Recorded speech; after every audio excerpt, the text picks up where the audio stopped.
August the 17th, 2020, 7:04 p.m. Eastern Standard Time. This is episode 83 of Two Dudes and Some Bullshit. Tony, Michael, and I tonight are watching the original, the Texas Chainsaw Massacre from 1974. Join us. Come on. Ladies and gentlemen, we are live. Tony, I am excited for this one. This should be a good one. I'm excited like a virgin on prom night. That was good. I gotta admit, that was pretty good. That was pretty good. I gotta admit. I've been holding out on that one for a while. For a while. That's good. Yeah, the original, the Texas Chainsaw Massacre, is what Tony. Number 6 in my top 10 horror films of all time. Number 6 in your top 10 horror films of all time. You know, The very first horror film I ever purchased on VHS, and I still have it. Now I have it in a protective case. Yes. Got it for my 7 years old birthday money that I got. My older cousin was the one who purchased it because he was old enough to buy the movie for me, and I bought it simply just because of the cover. I saw the cover looks really cool. It just was like, that looks great. I had already seen Nightmare on Elm Street a few months before turning 7. So I was already getting introduced to horror. Grandfather was, showing me Friday the 13th and saw that. And I was like, all right, cool, man. And from the moment I saw this movie, fell in love with it. Absolutely fell in love with it. It's one of those movies, I have to admit, that I sort of am, it wasn't one that I watched on the regular when I was younger. I watched, all the Elm Streets, the Friday the 13th, the Halloweens, and Texas was probably 4th in that line. And I'm sort of I've seen it a bunch of times, but as an adult, I'm sort of rediscovering it a bit more now, and sort of really appreciating a lot of the things that I couldn't appreciate as a young boy when I first saw it.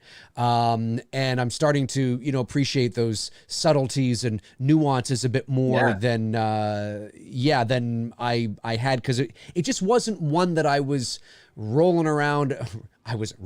One that I had rolling around in the Rolodex of horror movies, when I was a kid. But it is undoubtedly a classic of the genre, and when I was, for a variety of reasons. I gotta find the photo. My mom snapped it of me with my whatever Fisher Price, whatever it was, toy chainsaw thing, and I would run around with the chainsaw in the house, man, scaring the shit out of my sister and brother, because my sister was like 5, my brother was like 3. You know what I mean? So it's like after I saw that film, I was Gunner. I was Leatherface running around. Of course, the 7-year-old mind is not interpreted. I just see a dude with a chainsaw and I'm just mimicking what he's doing. As I've gotten older, obviously that's when, I matured and appreciated, the fact of what Toby was able to accomplish with basically nothing more than 2 cheap prostitutes, a cheese pizza, and a pack of cigarettes, and created a great film. Know what I mean? It amazes me, for a budget of like $140,000, I think, somewhere give or take a penny or two, what they were able to accomplish with this movie. Yeah, no, it is. And it's, some people often say that, why doesn't Leatherface, get included, when you talk about the big 3, and then you start talking about, why is he lumped in sort of with the Chuckies and the Hellraisers? And it's very easy at the end of the day, is that if you're out of sight, you're out of mind. And between 1974 and Texas Chainsaw Massacre 2, there was no Leatherface. There were no movies. There was probably, there's about 12 years, I think, between the first one and the second one. And the second one was sort of a spoofy, kind of satirical movie anyway. It didn't take itself too seriously. That's the one with Dennis Hopper, of course. Yeah, it came out like as a dud, but ultimately evolved into a cult following with that particular movie. Well, it has, but yes, that's true. Very much like A Nightmare on Elm Street 2, or most black sheep of the families, right? I mean, you could argue and say that Halloween 5 might have their underground cult followers somewhere. Sure. I mean, but Leatherface just never really, he's a classic character, but very few horror characters. I was having this conversation with Sean Clark and Christopher Nelson on McRae Live last week that very few characters transcend the genre. And that is something that doesn't happen often. And there's a variety of reasons of why it happens. Timing is one thing. Marketability is another. There's a whole other thing. I mean, we could do a whole show on that. But Leatherface just wasn't one of those people. So he sort of nestled into the background with the Hellraiser and those types of characters. Agreed. Unfortunately for him, and there's always a silver lining to everything, and you could look at it as it was a blessing that Gunnar never reprised the role, because look at what came afterwards. You know what I mean? That's true too. That's true. The character was never handled well, and it's unfortunate because there was so much untapped potential if it was handled properly, like Michael, Jason, or Freddy. You know what I mean?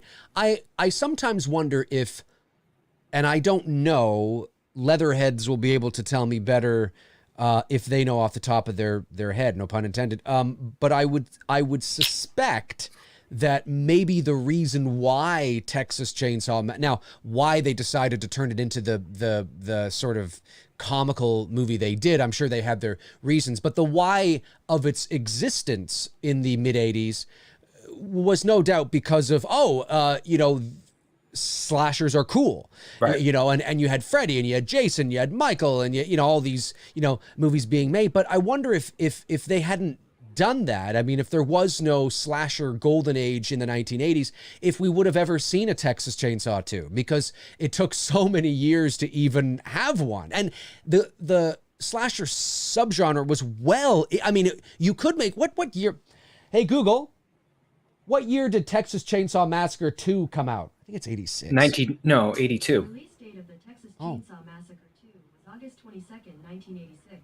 86. Oh, 86. You're right. I heard it. Yeah. Yeah. So it's one of those things where even by that time, the golden age of slashers, that era was beginning to make its turn. Now, people have been like, it's not that in 86 it was down. It wasn't, but on its peak, on its trajectory, right? You're going out from about 78 to 85, and then it's about 86, 87 that you start to see the turn. That doesn't mean that it's down here at the bottom, but that's when you start to see the turn. And then 87, 88, 89, 90, 91, and then of course, by the time you get to 91, 92, it's dead.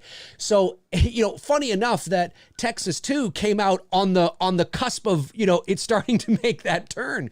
And it was an unusual film anyway, and it never really. And then Leatherface, Texas Chainsaw 3, what year was that? Was that 90 something, I think? Either 90? Late 80s or 90. Yeah, it just never really hit.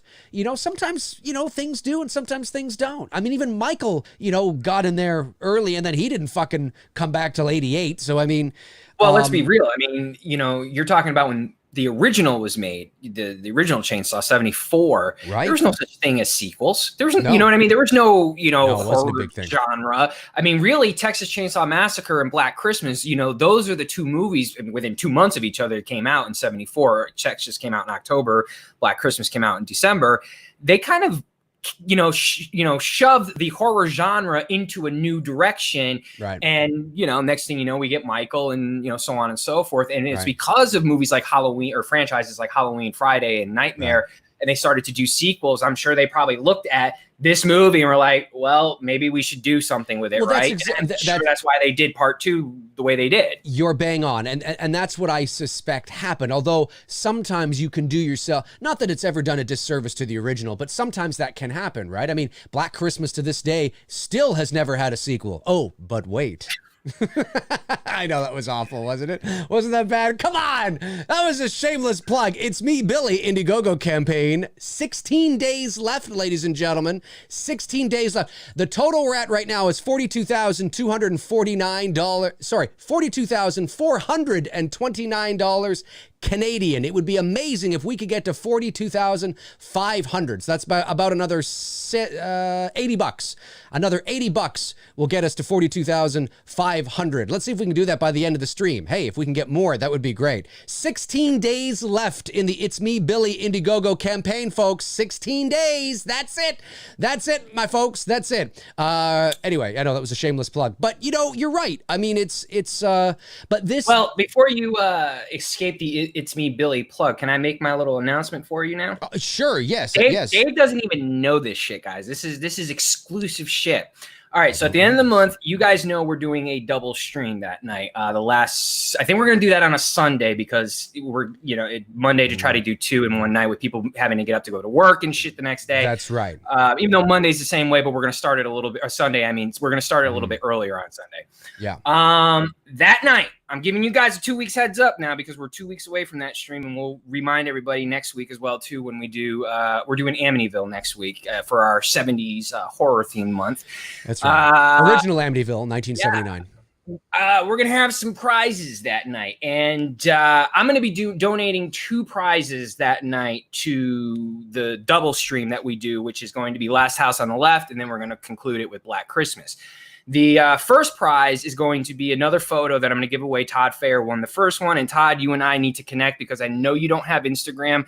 So it's tough for me to figure out what photo you want without seeing my work. So we got to figure out a way to meet each other on this so I can get you your Did print. I not send you you his did. email? You did. I sent okay. him an email. He hasn't responded yet. It might be in his spam or something. I don't know. Okay. I'll try it again. But Okay. Todd, if you're listening, check your email, bro. So we're going to do that again. But the main giveaway prize that I'm going to give away that night, that's going to be to the second highest bidder, by the way. That's from my end. Dave may have to figure out something because he may have some prizes too that night. But the highest bidder that night, I am going to give away that Myers mask right there behind me. Not that one, that one. Because I've got a new one coming to me that just was finished up. The new one is so sweet. But that one's sweet too. There's nothing wrong with it. That's a good looking mask. Other than it's a little tight, it's really meant for display. It's not really meant to, you can wear it if you've got a thin face. You could wear it, but it's really intended for display. So I thought it would be pretty cool to help you and your production to really amazing, get you guys man. over the hump. I seriously didn't know that Tony was going to do this. Dave had no clue, but to donate to your guys. I'm humbled. That's thing, awesome. For that night, for the highest person, you guys will get that Myers mask. That one there, not that one. Just to clarify. Right.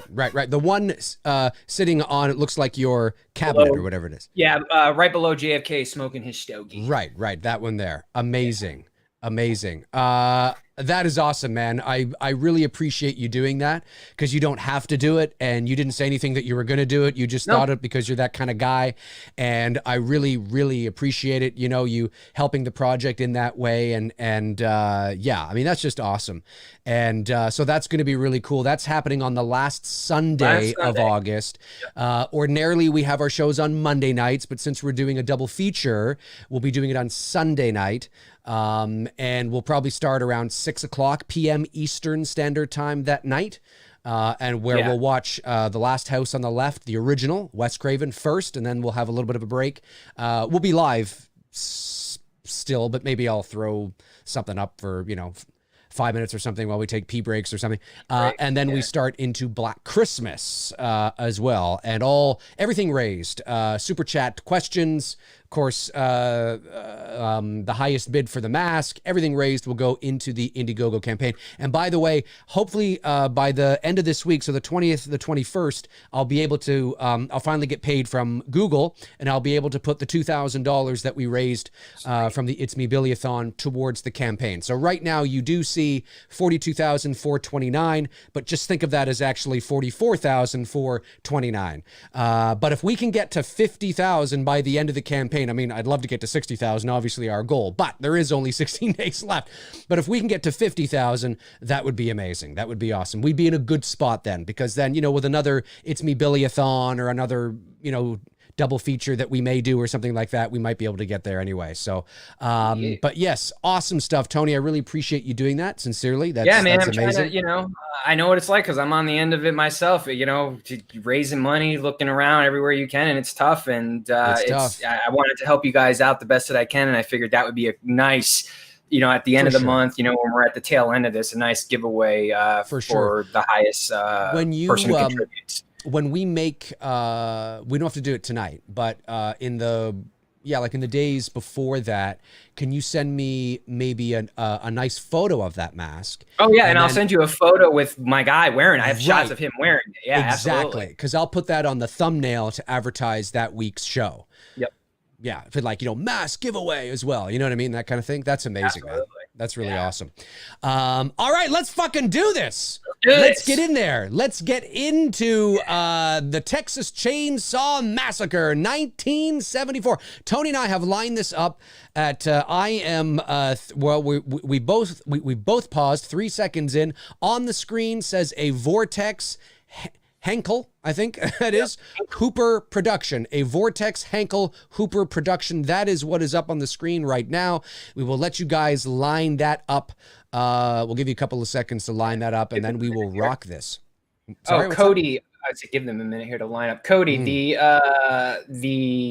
shirt, my brother got this for me. I don't know. I have to ask him. He got it for me for a birthday present. It's the Japanese poster of Texas or China poster, one of the two. Texas Chainsaw Massacre. It's got Gunner, Terry McMinn, and Marilyn's eyes down there. It's a sweet shirt. That's awesome. Awesome stuff. All right, you ready? Here we go, folks. The Texas Chainsaw Massacre, 1974. In 5, 4, 3, 2, 1. Yes.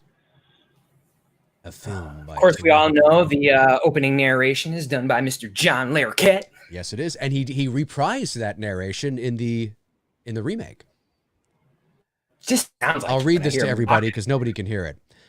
The film which you are about to see is an account of the tragedy which befell a group of 5 youths, in particular Sally Hardesty and her invalid.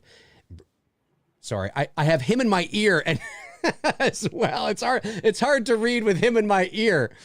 Oh well, I'm lost now. It's gone by. I should have turned it down before I began because I'm like, wait a minute, I can hear him too. Yeah, John Larroquette, of course, did the narration for the remake as well, which is pretty cool. You know, they asked Gunner to do the remake. Did they really? Yep. I didn't know that. I didn't know that. Yeah, he did that in the, what was it, Masters of Horror documentary. They approached him. Fascinating.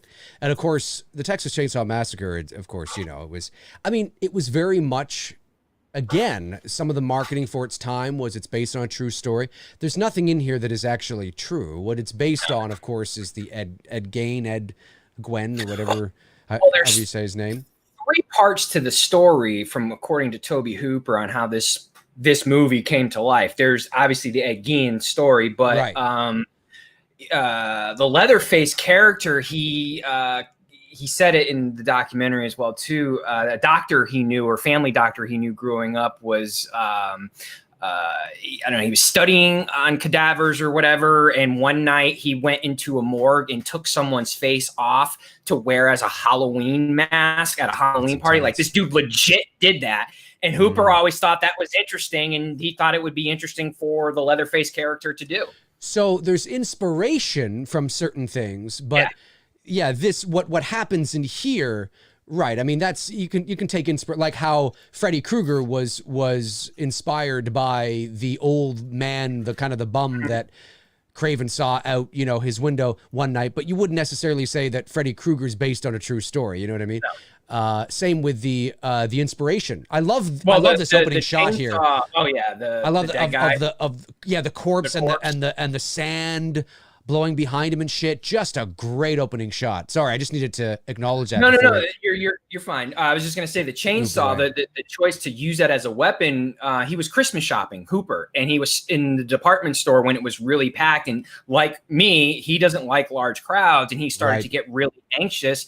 And in Sears, he would happen to be in the hardware store or department, and he was in the chainsaw aisle. And he said, wouldn't it be interesting if I could start this up and start chasing people down the aisles to spread everyone out of the way? And that's where he got the idea to use that as a weapon for the movie. So it came from life experiences that ultimately, you know, Ed Gein, you know, the incident at, you know, Sears, and then the doctor he knew, all, you know, came together in this film.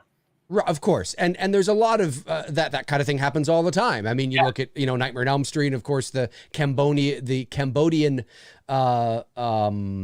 I don't know if they were immigrants that came to the US or whatever, but of course the nightmares they had and died in their sleep. And, you know, it's one thing to be inspired and take bits and pieces and create your own original story, which is what Tobe Hooper did here, which is great. But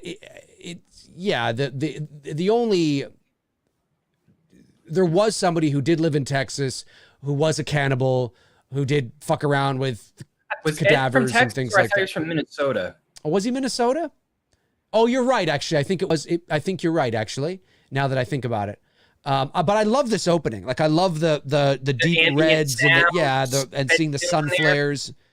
It's like Carpenter, I think Hooper did the score. Well, but whatever you want to call score, the noise score for this soundscape. He did all that, I believe. Yeah, it's a very eerie, like the idea of this. I mean, there's something because it's low budget, and obviously it's a bit dated now. But there are a lot of things in this movie that are. What I really like about the Texas Chainsaw Massacre is that it and films like it dives into sort of this kind of shit goes on, you know, and sometimes we get too cozy in our lives, you know, and we sometimes forget that, you know, there are crazy people out there. Yes. But real morbid, you know, your Dahmers, your Gacy's, you know, we sometimes forget that this kind of shit really exists in the world, and it's dark and it's sadistic and it's downright terrifying. So like the idea and the concepts of the movie was, and especially in 1974, you know, I mean, now we're a little desensitized to it, but certainly in 1974, I mean, this again, you know, would have been just disturbing. Like the whole idea, like, holy shit, imagine like being out there and there's a bunch of cannibals in the middle of fucking nowhere in Texas and you're trying to get some help and the one guy's a chain. It's like, what the fuck?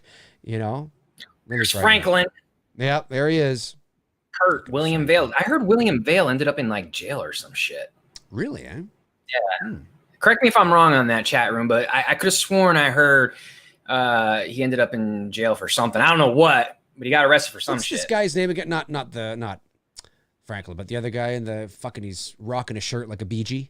William Vale. That's Kirk. Oh, right. Okay. Yeah. He's taking a leak into a can.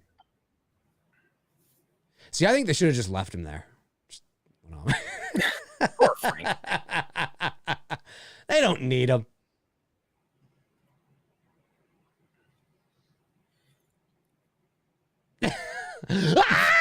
Oh my God, somebody get Franklin. Nah, I know everyone likes Marilyn Burns, but I'd like Terry McMinn in this, man. Oh, who? The Damn. Yeah, the one who gets it on the hook. Right. Yeah. She's pretty fine. So in fact, someone before the night is over needs to create a new Instagram channel with her butt as the avatar, and you need to call it the greatest ass tracking shot ever in horror movie history. Well, you know, Intel Wild will probably be on that. It's true. Because it really is the greatest ass tracking shot in horror movie history. You know, the what's her face here has a little bit of a, I forget her name. What the hell's her name again? The one you're just talking about. Oh, Terry McMinn. The brunette, not the blonde. She her hair there in the van, and not exactly, but there's a little bit of an essence, a little bit of a Judith Myers essence there, just a little bit. 70s hairstyle thing going on. And her features are similar to Judith, to Sandy Johnson. Similar, not exact, but like you can totally see it. Like, oh yeah. Like if somebody said that this is Judith Myers' sister, I'd be like, yeah, I believe that. I can believe that. That's right. Which mask, man. by the way, are you a fan of? The Kill mask or the Pretty Woman mask? Oh, man, I think they both have their place. Man. I kind of like the Kill mask myself. Kill mask. That's right. Welcome to fucking Texas, man. Y'all. I'm just going to... Why did this guy lie down? Is he having a heart attack? I missed it. What happened? Oh, he's drunk. Just a crazy drunk. That's right, man. We're going to fuck shit up. I wouldn't go out to the Sawyer house. Yeah. You laugh at an old man. Yeah, this is... And there's a scene in here when we get to it. Like, you know, well, obviously you do because you live in Atlanta.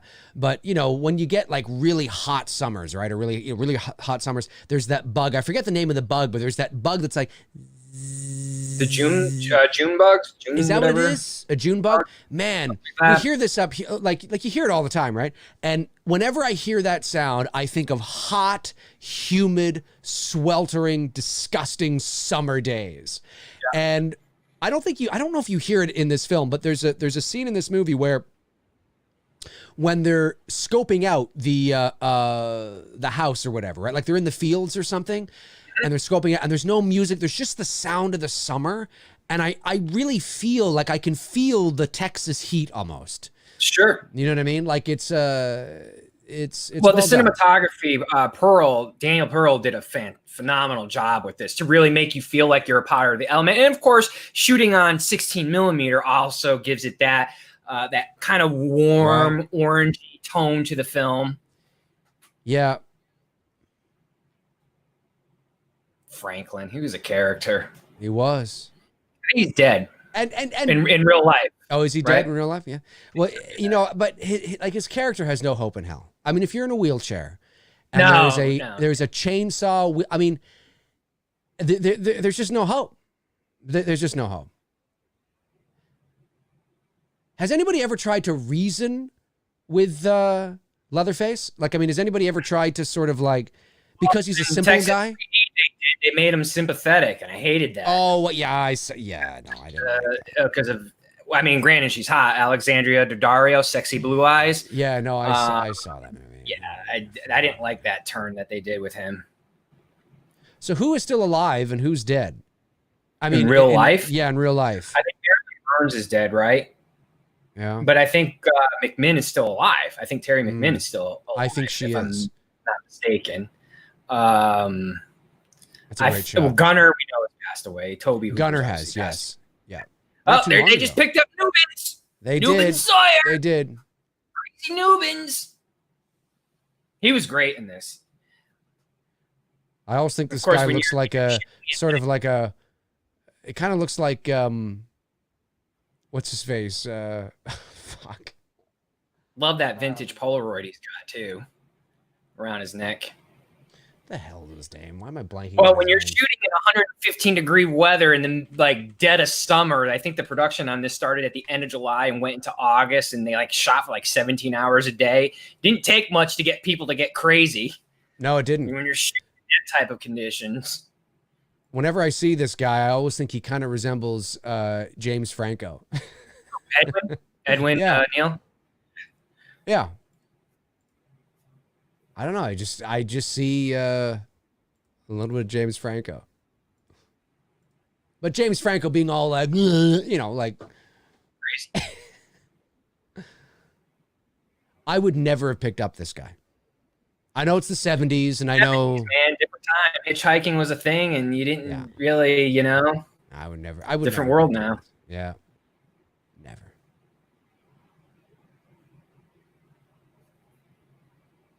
My aunt used to tell me stories. Her and her friends hitchhiked across from Connecticut to California back in the late 60s. Wow. Yeah, just different world, man. Oh yeah. Yep, for sure. Just when you thought it was safe to hitchhike. Todd, I said that at the beginning of the stream, dude. I sent you an email. We have to figure out I don't know if you got it, but we have to figure out a way, dude, to get you to see my work, because I don't know. You have to pick the photo. I don't know what picture you want, and I know you don't have an Instagram, but you've got to pick it out. And once you're able to see the photos, whichever one you want, we'll get it to you.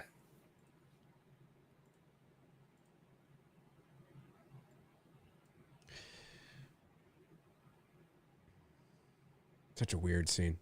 I always thought, though, and again, it's just me, but I always thought this scene went on too long. I don't know why. I just feels like it goes on too long for me.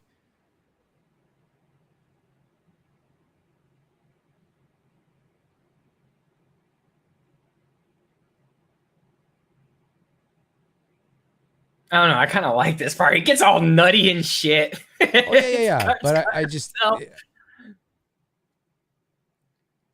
Like, that's the moment when, as soon as he's doing that, you think that the driver would stop the van. They'd get him out. Like, this very moment, he's still driving. Franklin's reaction is perfect. He's like, "What in the fuck? Yeah. This dude is off his rocks." And he gives it back to him. I know. I wouldn't take the knife back. I'd be like, fucking take the knife. I don't want your fucking virus infected. But listen to this fucking music. That country Texan music. It's fantastic. It's great.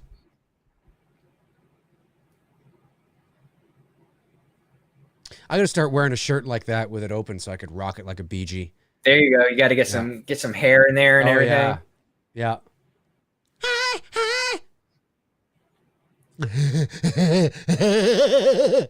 Yeah, he's crazy.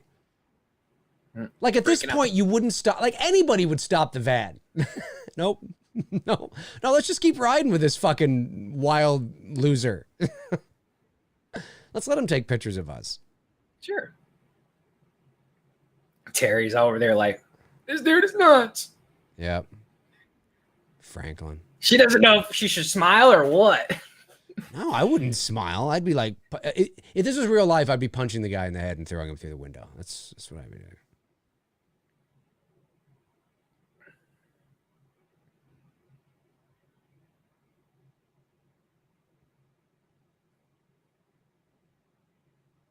And what's funny too is that him cutting his hand is some of the worst. That's some of the most blood you actually see in the movie.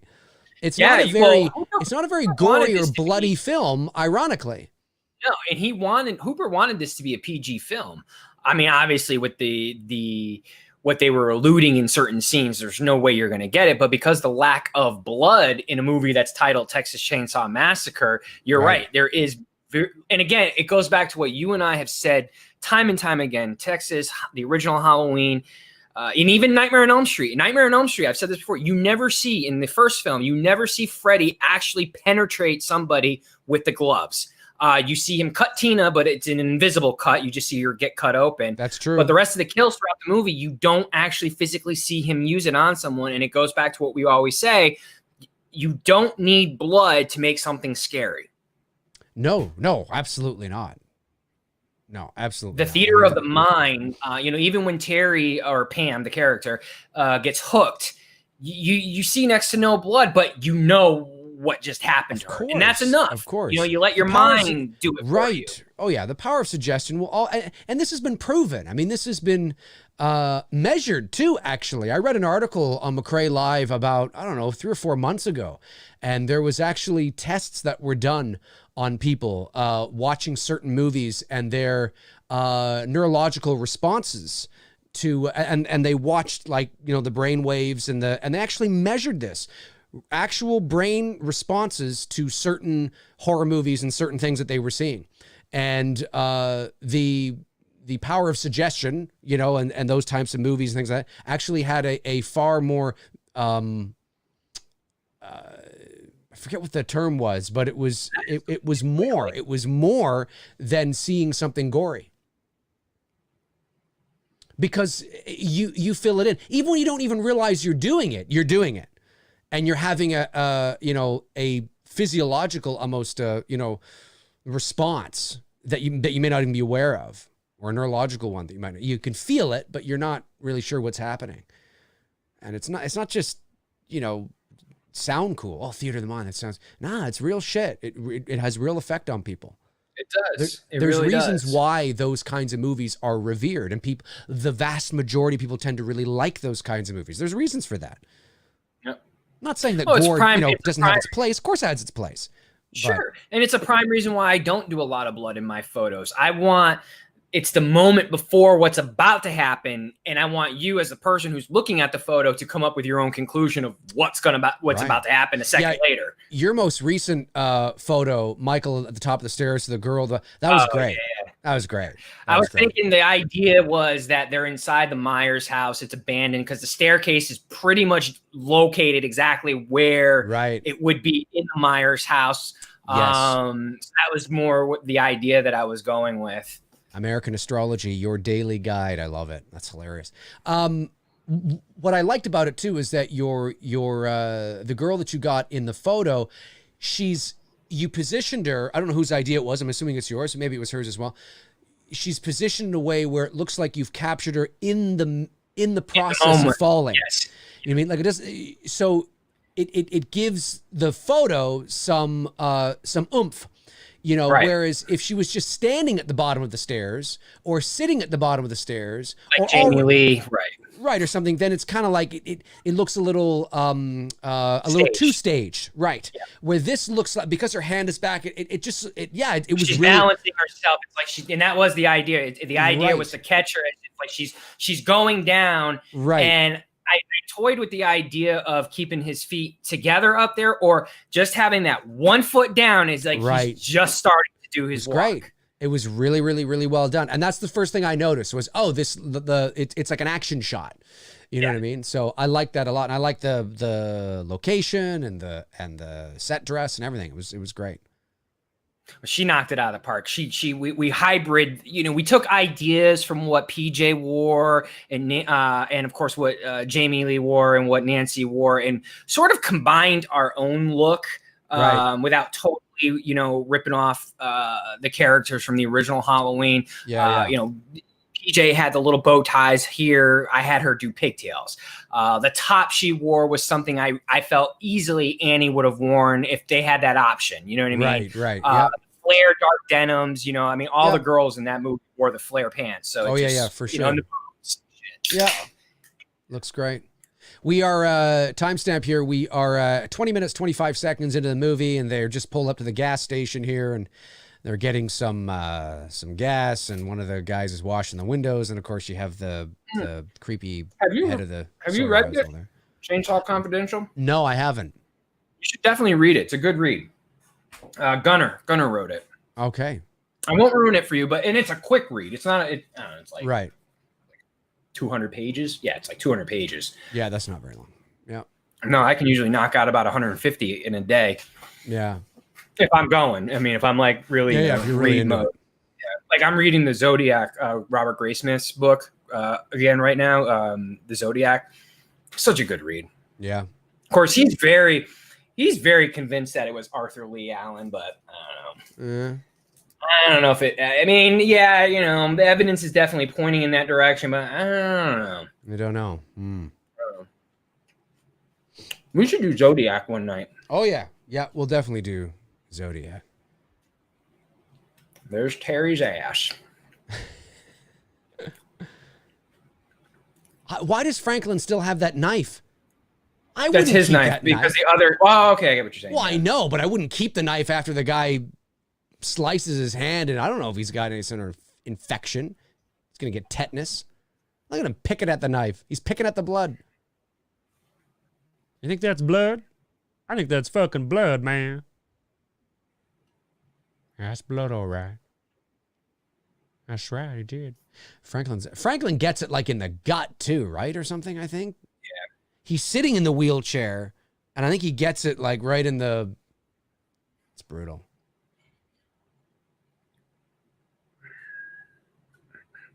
He's obsessed with it. Franklin's one of those guys that like you like Franklin, but he like holds you back. You know what I mean? And I don't mean because he's in a wheelchair. I don't mean that. I mean he just exactly because he gets on your nerves. Like Franklin, shut up. Like stop obsessing over it, Franklin. Just shut up. Let it go, bro. Exactly. I would have tried to wash that blood off. Way, do you know that Gunner wasn't the first Leatherface that they cast? They actually had someone else.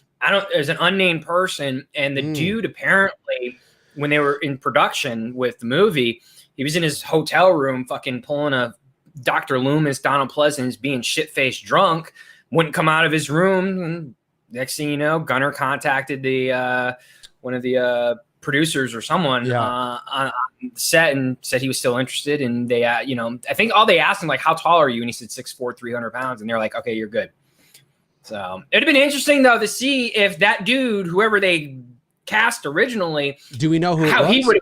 No, it's unnamed. They've never named it, unless someone in the chat room knows. Because I've never been able to find out who the guy was they originally cast to play Leatherface. Because it would have been interesting to see that person's take on the character Right, if he didn't fuck it up. Yeah, exactly. Yeah, and it would have been. It would have been. Garner brought a lot of personality, little things like, you know, when we see here later on when he's in front of the window and he's licking his lips and stuff, just little things. Jonathan Nichols says Burt Reynolds. Yeah. Burt Reynolds was not Leatherface.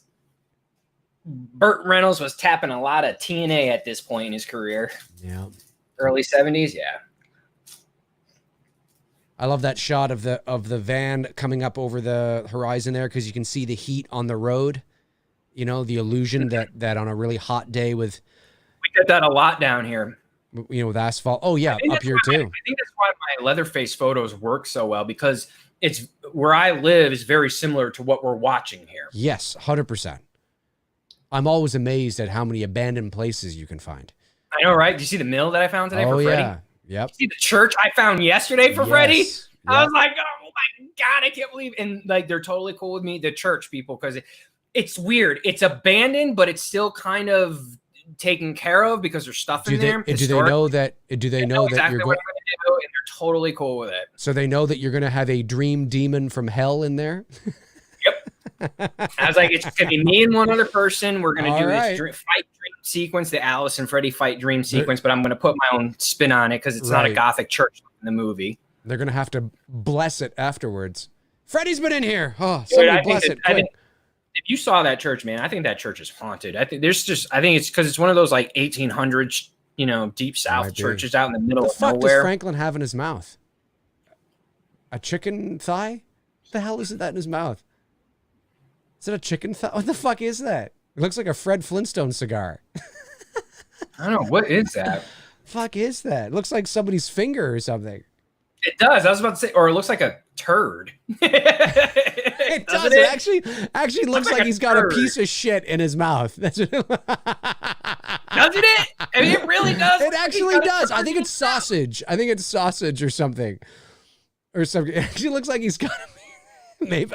You know what? I wouldn't pass it up with Franklin. You know, I mean, maybe, maybe he wanted to, I don't know. I'm just saying. I mean, maybe.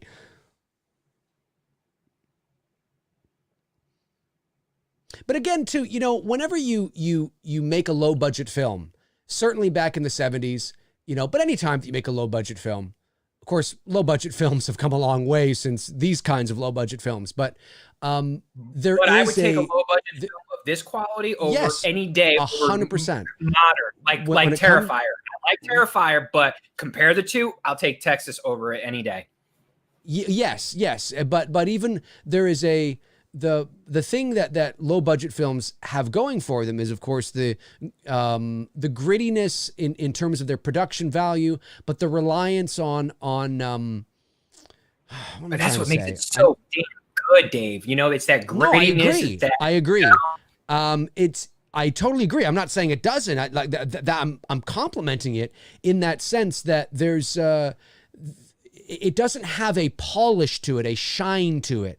Like the remake, which it was good, but right. But it was, it was Hollywood, but it's as, unpolished as you'd probably get when it comes to Hollywood. But when you're making low budget films, you don't have a lot of time to, take the hair out of somebody's eyes. You don't have a lot of time to take, 5 takes. I mean, especially when you're shooting on film, people have to, remember that shooting on film costs a lot of money, and you don't have all the money in the world to be doing 10 takes of one scene, especially if you're low budget and you're shooting on film. Digitally, it's a bit different. Now, you still don't have the same amount, forever, but with film, you can't go back and go over that film. You can't go back and erase, or you can't, you know what I mean? It's all, and I believe you pay for film by the foot, I think, and whether you're shooting 16 or 35. And if this was shot on 16, I've shot on 16 before, and we had to pay by the foot, and it can be expensive. And so what ends up happening with a lot of low budget for this movie, because all the actors, nobody who worked on this film has ever talked good about as far as the experience of making it. It was very difficult, long days, anywhere up to 17 hours of shooting day, and it makes me wonder how much film did they use if you're shooting for 17 fucking hours a day for 4 straight weeks? Well, you know what I mean? they're there for 17 hours a day, but that's not necessarily 17 hours of footage, right? I yeah. But, and maybe was there more footage that they filmed that wasn't used that we don't see, or in like, you know, different cut versions? It's entirely possible. But what you get with a lot of low budget films is you get a lot of sometimes these low budget films can feel, I mean, you know, depending on the acting, of course, but some of them can have a sense of, you know, they can feel real because they are more spontaneous and not as structured. So because you don't have a lot of time to do 10 takes, you know, or 5 takes, you know, of something, you have to move on, which is why you rehearse. Of course, I'm sure there was some, you know, rehearsal, which is probably a lot of rehearsal for sure. But there's a lot of there's just, you know, there's a grittiness to it and a in the moment and a guerrilla style kind of to it that makes it feel more real than polished. And of course, the lighting and things like that. You know, you have to rely on sometimes one or I don't even know if it's 3-point lighting. I mean, it could just be a single light source, you know, that's coming in. Or they're using natural here. They're using the window lights. You know what I mean? They would use that as well. Yes. And if they do have light out there, obviously you'd have to have a generator. But I mean, it's just, well, you said interesting something here a moment ago about the actors too, and why I prefer the horror films from the 70s and 80s, a couple from the 90s versus to today. The actors, the quality of acting in these movies, whether it's this or even Halloween, there is a maturity to these characters. Even though they're young, you could say, you know, Pam and Kirk here, early 20s, you know what I mean? College kids, maybe fresh out of college or whatever. But there's a maturity in how they convey themselves as, you know, these characters in the film. Yes. Where in modern horror movies, the actors, the youth actors just look very immature. And act immature, and it really turns me off from the characters. Like, I can't make that connection. Now, I don't know if it's because of age, but then again, I even when I was growing up as a teenager, I was younger than these actors when watching them, and I was still able to make a better connection, whether it's watching, you know, these two here or watching, you know, the girls in Halloween, in comparisons to today's horror movies. Halloween, I will say this. I mean, you know, I love it, of course, my favorite horror movie. Halloween's acting, I do find, I don't, you know, in hindsight, I look back and it's like, yeah, I don't really believe that Annie's actually 17 years old. You know what I mean? Like, there's some things I'm kind of like, they seem a little, seem more like college age. But that being said, you're right with everything that you've said. I have a couple things I want to say, but first I just want to point out, we're at that scene here where they're walking through the field, you know, and there's I can really feel the environment, you know, and hickness. Well, yeah, because it's unpolished. It's not so.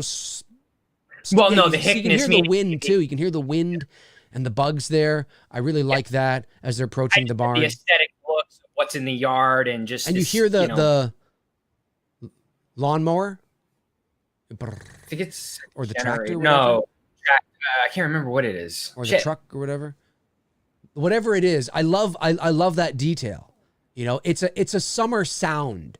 You know, whether it has any relevant, which it does, of course, here in a second, but whether it didn't need to. See, that's the thing, is that it didn't need to have a moment where they look and they see, oh, actually, I don't even know if they.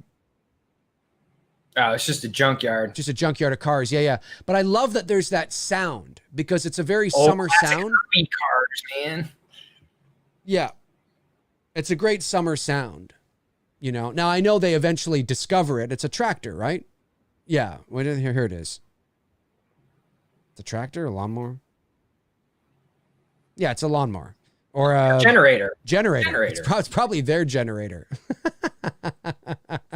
And they are that fucking loud. But it's a very summer-like sound. You know, you could mistake that for a lawnmower. You can mistake that for a tractor. You know, it's a very summer sound. They didn't even have to discover what that sound was. You could have just had that sound in the background as they were, meandering through the field to the house and things, and not even know what it was. And it's just little details like that help to create the atmosphere of the environment that you're in. Birds, wind, chirps, bugs. It's great. It's great. That's part of the sound design, but it's great. And but with what you're saying, though, in terms of the level of maturity, yeah, I mean, we certainly have moved past these kind of performances, whether it's this movie, Black Christmas. Bob Clark, of course, the director of Black Christmas, one of the things he said was, I wanted the characters in Black Christmas to have a sense of maturity about them. I mean, college kids are intelligent, they're smart. It's not all, I think you said it's not all beaches, babes, and, bikinis. I mean, there's a certain level of maturity to them. And you get that, in Black Christmas. You get it here to a degree. There's a little more sensationalism here, but you still get it. And you did get that in the remake of Texas as well. But most horror movies, they have their archetypal characters. So you have like your jock, and you have like your ditz, and you have like, and they play it to the extreme for the sake of entertainment, right? It's not that there aren't people that don't exist like that. They do exist, but generally speaking, you don't have a jock who's usually, hey man, what's going on? Like, you know what I mean? It's, or the ditz is like, whatever, or it totally. I mean, that's played for, and then they become almost caricatures of themselves. And I much prefer realistic performances at the end of the day, because it feels real, right? It gets you more into it. Kirk's about to get it. He is. And it's a great, I've always appreciated whether it's this one. Of Leatherface. Yeah. Amazing. Because at this point, you don't know what the fuck's going to happen. You have no, like, if you're watching this movie for the first time and you've never seen this movie, and you don't know what it's all about, you're sitting there. Yeah, that's just great. It's like, what the fuck? Crack. What the hell? And the introduction. Not only that, we get a great introduction to Leatherface, and in a moment, we're going to get the greatest ass tracking shot in horror movie history. I love the closing of the door. And I have to admit, the remake of Texas as well is a great introduction to Leatherface. Same kind of way. And just, it's like, what the fuck is this? Here you go. Here, according to Tony Michael, folks, this is the greatest ass tracking shot in the history of motion pictures. Here it is. It's just a great tracking shot. It's a creative shot. I love it. I love it going. It's a great shot. Swing. Yeah, I mean, how the house just basically engulfs her. You could have a dude in the shot, and it's still a great shot. Like, it's a great tracking shot for all the same reasons. Apart from the ass, for me. Cost like $30,000 to create that shot back in the day. Now, again, I've never noticed this. Yeah, I've never noticed this. What? Until now, that again, she does have a little bit of a Judith Myers thing happening in her features, in her face, her hair. I'm not saying she looks exactly like Sandy Johnson. She has a bit of Sandy in her. I could see that. The hairstyle is definitely similar. Is definitely helping. If you said that she was her sister, this is Judith Myers' sister, I'd be like, okay, I buy that. Totally buy that. God, I want to recreate what's about to happen here so bad. You should. But make it my own, a version of it, not maybe, just make it, my own shot. Can you imagine falling into something like this and seeing all these bones and shit? I see it all the time in these abandoned houses I go into. It's mostly animals, though. Well, yeah, that's, that's true. That that you think. No, they are. They're animals. I don't know. I mean... Just be careful out there. That's all I'm saying. You see any weird guy come up to you, Tony, going, hey, man, you taking pictures? You taking pictures, man? You want to come over to my house and take some pictures? I advise not to go. Just don't go. No. I can in Georgia, I can conceal carry, so I'm good. Oh, good. But if that happens, you got to call me, and you got to like Zoom call me and get him on camera so I can talk to this guy. You want to fucking come over, man, Tony, and we'll fucking take some shit, man. You take a picture of my ass. What? What the fuck? Oh my God. No, I'm out of here. Great set design. Like, it's genuinely creepy. Now, According to sources, they say these are real bones that they got from India. Toby says that because it was cheaper than actually getting plastic bones and made up. That these are real human bones. Interesting. Again, I don't know how true that is. It's what they say. Well, here's the thing. It could be the truth may lie somewhere in the middle. It could be that some of them are, you know what I mean, and most of them are not. You know, that's usually sometimes how it goes. You know, like, yes, the bones there, maybe in the foreground, or, you know, a bone here or there. Sure. Every single bone fragment in that room, not likely, but, you know, I mean, I wasn't there, so this is great. This shot here. This is what I want to recreate. So you want to create bad. this shot. This is a great shot. That one right there. She's being pulled and her sandals fly off or whatever. Dude, you can recreate that. I'm going to. I just haven't found the right exterior front to do that. But would you? I am recreating this here. I've already done this shot. You guys have seen. I'm building this right now. Literally, it's in my backyard. I'm building that hook thing so that I can recreate that. Oh, fuck! That would hurt. And I already got the rig on how to rig her up onto it, and it's gonna be the same girl. We just couldn't shoot it that day because I didn't have the rig ready. Now, when you go to shoot the scene when you know she runs out of the house, are you just going to? I would have your shutter like really. I'm gonna track it. I'm gonna go because like when I the running photo that I posted a couple days ago. You actually want them to do it. Like, you don't want to stage it. You want them to actually do it, and then you just capture it. Right. Yep. So you set your shutter to the. It's organic. Right. Exactly. And you'll capture probably like 20 photos. Yeah. Because you'll capture probably like 20 photos and all that. Because when I shoot continuous mode on my Nikon camera at 200th of a second, I can get off about 10 shots per second. 10 shots per second. Okay. Yeah. That's the way you want to do it, because then it's actually in motion and you'll capture all those crazy nuances that you wouldn't get if it was staged. Well, like the picture I posted the other day of Val and my guy who plays Leatherface. Yes. I basically ran backwards and was just firing the shots, and that was them running. So everything was organic. It wasn't staged. Love it. Did you post that? Did I see that? Yeah, that was a post ago, like a week or so ago. I must have liked that. You did. You liked it. I did? Oh, okay. Why am I drawing a blank on that? Let me just hear. Donnie Marco. Donnie. Oh, yeah. That was all just, it was like, okay, guys, get set. And then I just ran backwards and just fired the shutter. Yeah, and you can tell, again, if she was just standing there with one foot up, you also, and what's really cool too is that there's very slight, which is great, slight motion blur on her hands and her foot, which is what you want. Right, exactly. Yeah, that's great. Great work. And your Elm Street too with Freddie and it's fucking great. It's orgasmic. I'm getting better with it. I'm getting better for sure. Where the fuck is the guy? There we are.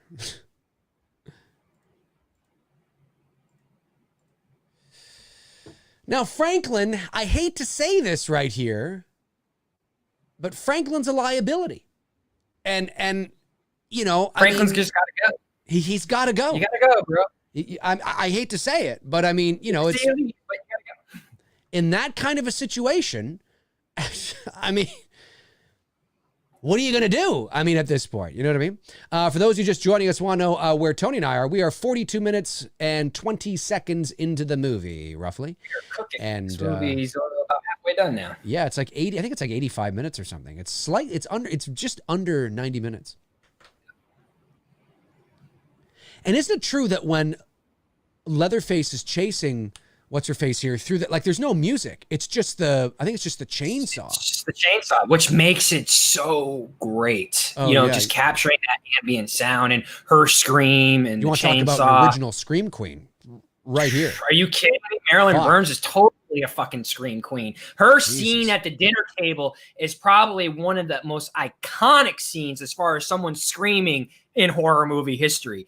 Just for the disturbance of the scene itself and just what she puts her lungs through physically. I mean, of course, you've heard the stories. I'm not saying anything new. I mean, that was they shot that it took them 26 hours to shoot that.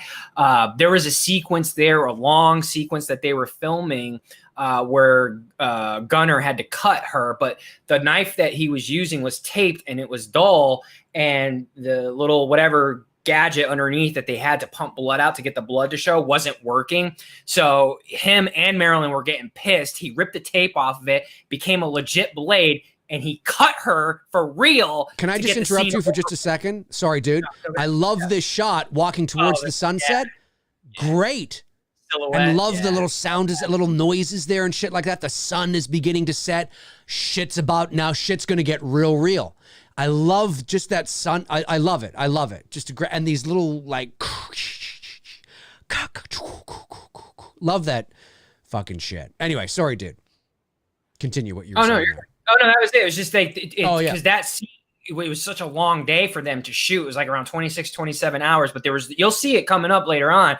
There's this one sequence where he cuts her with a knife. He legitimately cut her just because of the fact that the dull knife that they were using, or tape knife that they were using, wasn't working properly. The blood wasn't pumping out. Again, this is the 70s. They were kind of figuring this shit out as they go. Right. So Gunner ripped the tape off and cut Marilyn Burns for real so they could get the damn scene over with. I didn't know that. Wow. Fascinating. Holy shit. All for the love of the art. Yeah.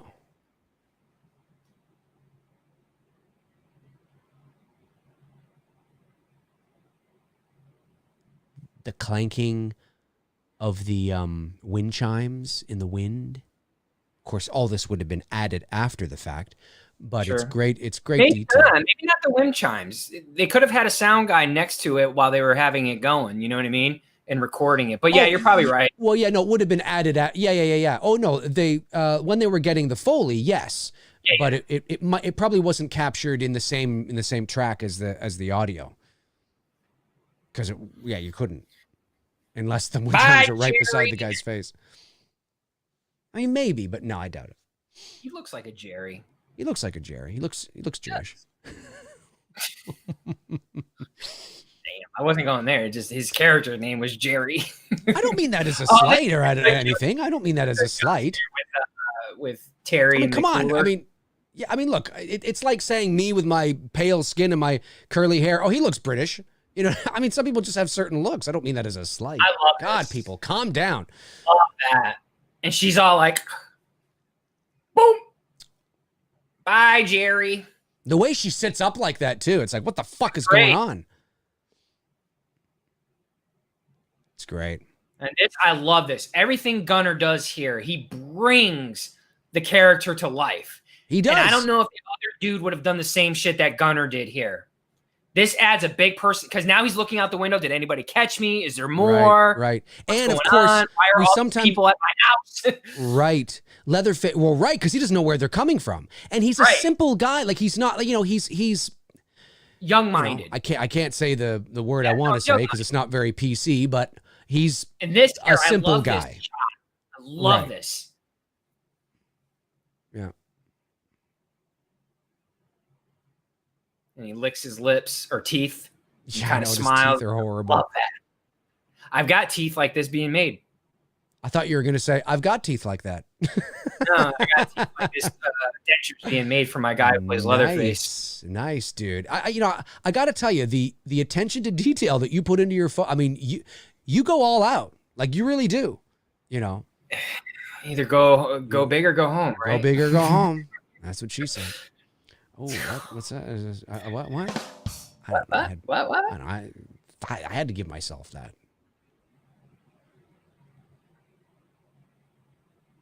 Now, this is definitely a single light source coming from the right.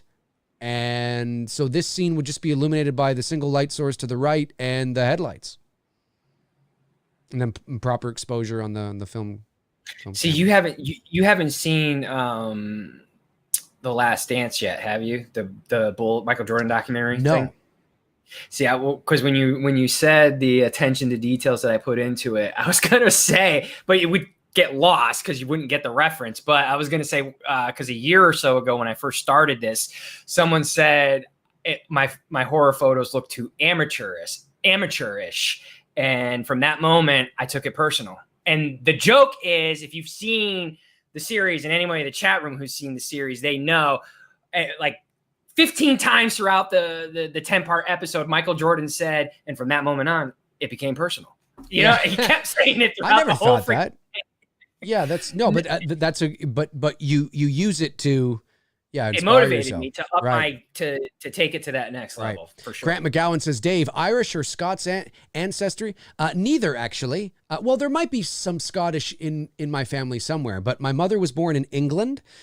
She came to Canada in 1956, and although my last name is McRae, I've said this 1,000 times. My dad's real dad, his name was Earl Pichet, so he was French, and he was killed in World War II. My grandfather.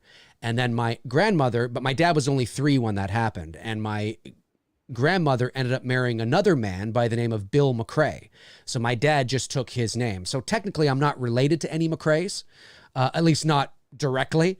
So even though my last name is McRae, I'm actually not related to that. I'm actually a Pichet and a Hunt, which is British.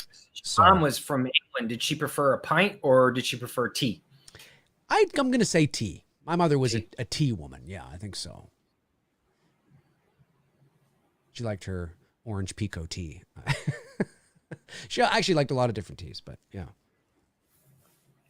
So yeah, the curly hair and the... but funny enough, I've always said too, I know I'm very white. It's also because I haven't gone out to get a tan, but I actually can tan really well. Surprisingly, a lot of people think that I burn. Oh, you must burn. No, actually, I can go out in the sun. I can tan. And I fucking look like I'm Latin all of a sudden.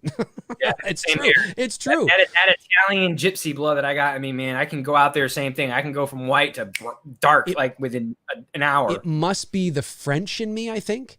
It must be, even though I don't know. It's just there are some summers where I'm out a lot and I tan like a nice golden brown, and you'd be like, holy shit, like you don't. It's like, no, I don't burn. I'm not a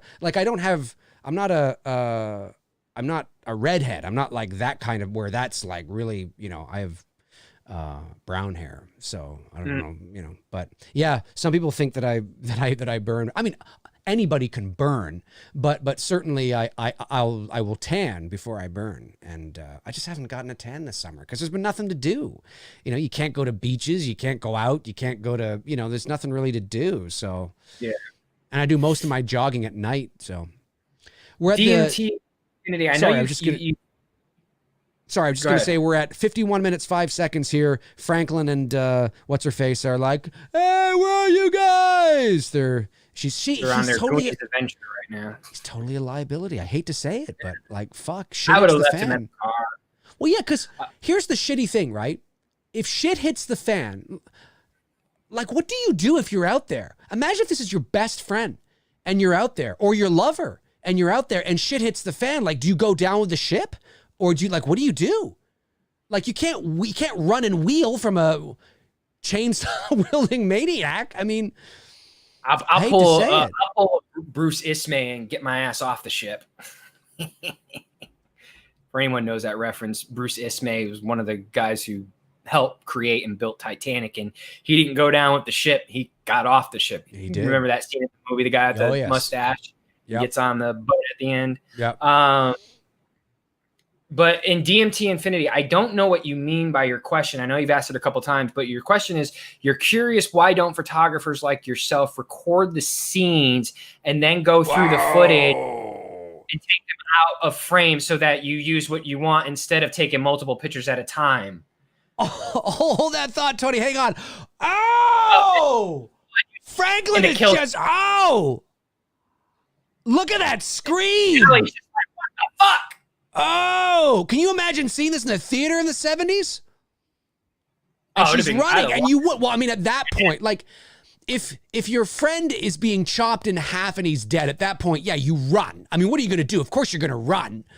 You know what I mean? Like, because there's no. I mean, he's dead. Blood. You saw a little bit splat on Gunner's arm. A little bit. That's it. But that's really. But it's the idea. Like, he's got a fucking chainsaw. Okay, so there is some music, but it's not music. It's just this drone, this soundscape, this just consistent sort of. Artisan, Tony, your photos are great, but I want more diversity outside of Michael, Freddie, and Jason and Leatherface. I see a few shots of Carrie, Happy Death Day, but there could be more. Sure, hand over some money, dude. Pay up. Not a millionaire, bro. I was just gonna say, you want? Well, money. Gotta create the costumes, bro. Let's take a moment here and thank Tony for all this work that he does, because he's doing it. Like, hey man, you can do more. Because he does. No, I know what Artisan's saying. I don't think he means it like that. But at the end of the day, let's be thankful that Tony is doing this, and he's not charging anybody to see it. He's posting them all for free on his Instagram. Free as well too, on their own time. You know what I mean? We're all just doing this shit for fun. Yeah. But it's never. Oh! It's intense. So I was wrong. There is sound. There's a soundscape, sort of, but it's not. And this is just single. Now, this really does look like moonlight. When she's running through, because it's a single light source, you see him there? I love it. It's great because there isn't. He almost ran into her and killed her while they were filming this. Yeah. Because the chainsaw was real that he was didn't running take the with. chain off? Why wouldn't they take the chain off? Not this scene. In the Masters of Horrors, what's his name? Who plays Nubens? Edwin. Was talking like, hey man, you need to call cut. He's gonna run into her and kill her, and they called cut. Getting real close. They should just taken the chain off. But what I love about this is that the blacks are very black. I love the fall off, and again, this is because they're using single light sources. Yes, It's exposed really well. Very much like what Friday did, and even the original Halloween. It gave you that sense of real nighttime, whereas like modern horror movies, they don't do that. You don't feel like it's nighttime, you know? Halloween, for the most part, there's a couple of scenes in Halloween where, like, when Laurie's crossing the street and she comes up to the house, like, the house is lit up like a Christmas tree and you can see her shadow really clear. You can tell that it's, it's a lot. But I get what you're saying. Like, you are right. For the most part, in Halloween, yes. But I would say they achieved that better, actually, in this movie and in Friday. But that would be frightening. Imagine going, even that room is eerie, and the house with the roof line and everything. It's just it's an old house. So, of course, then it's so great. And coming down and seeing this, God, that'd be frightening as fuck. She goes through the window, through the sugar glass, down onto the ground. He's looking out the window like, fuck. She does that. Her stunt person does that a couple times in this film. Yeah.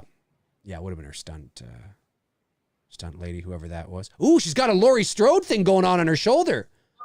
Or did Carpenter steal the idea from Texas? Oh, probably not. Probably not. But a little bit. And she's in blue. Ooh.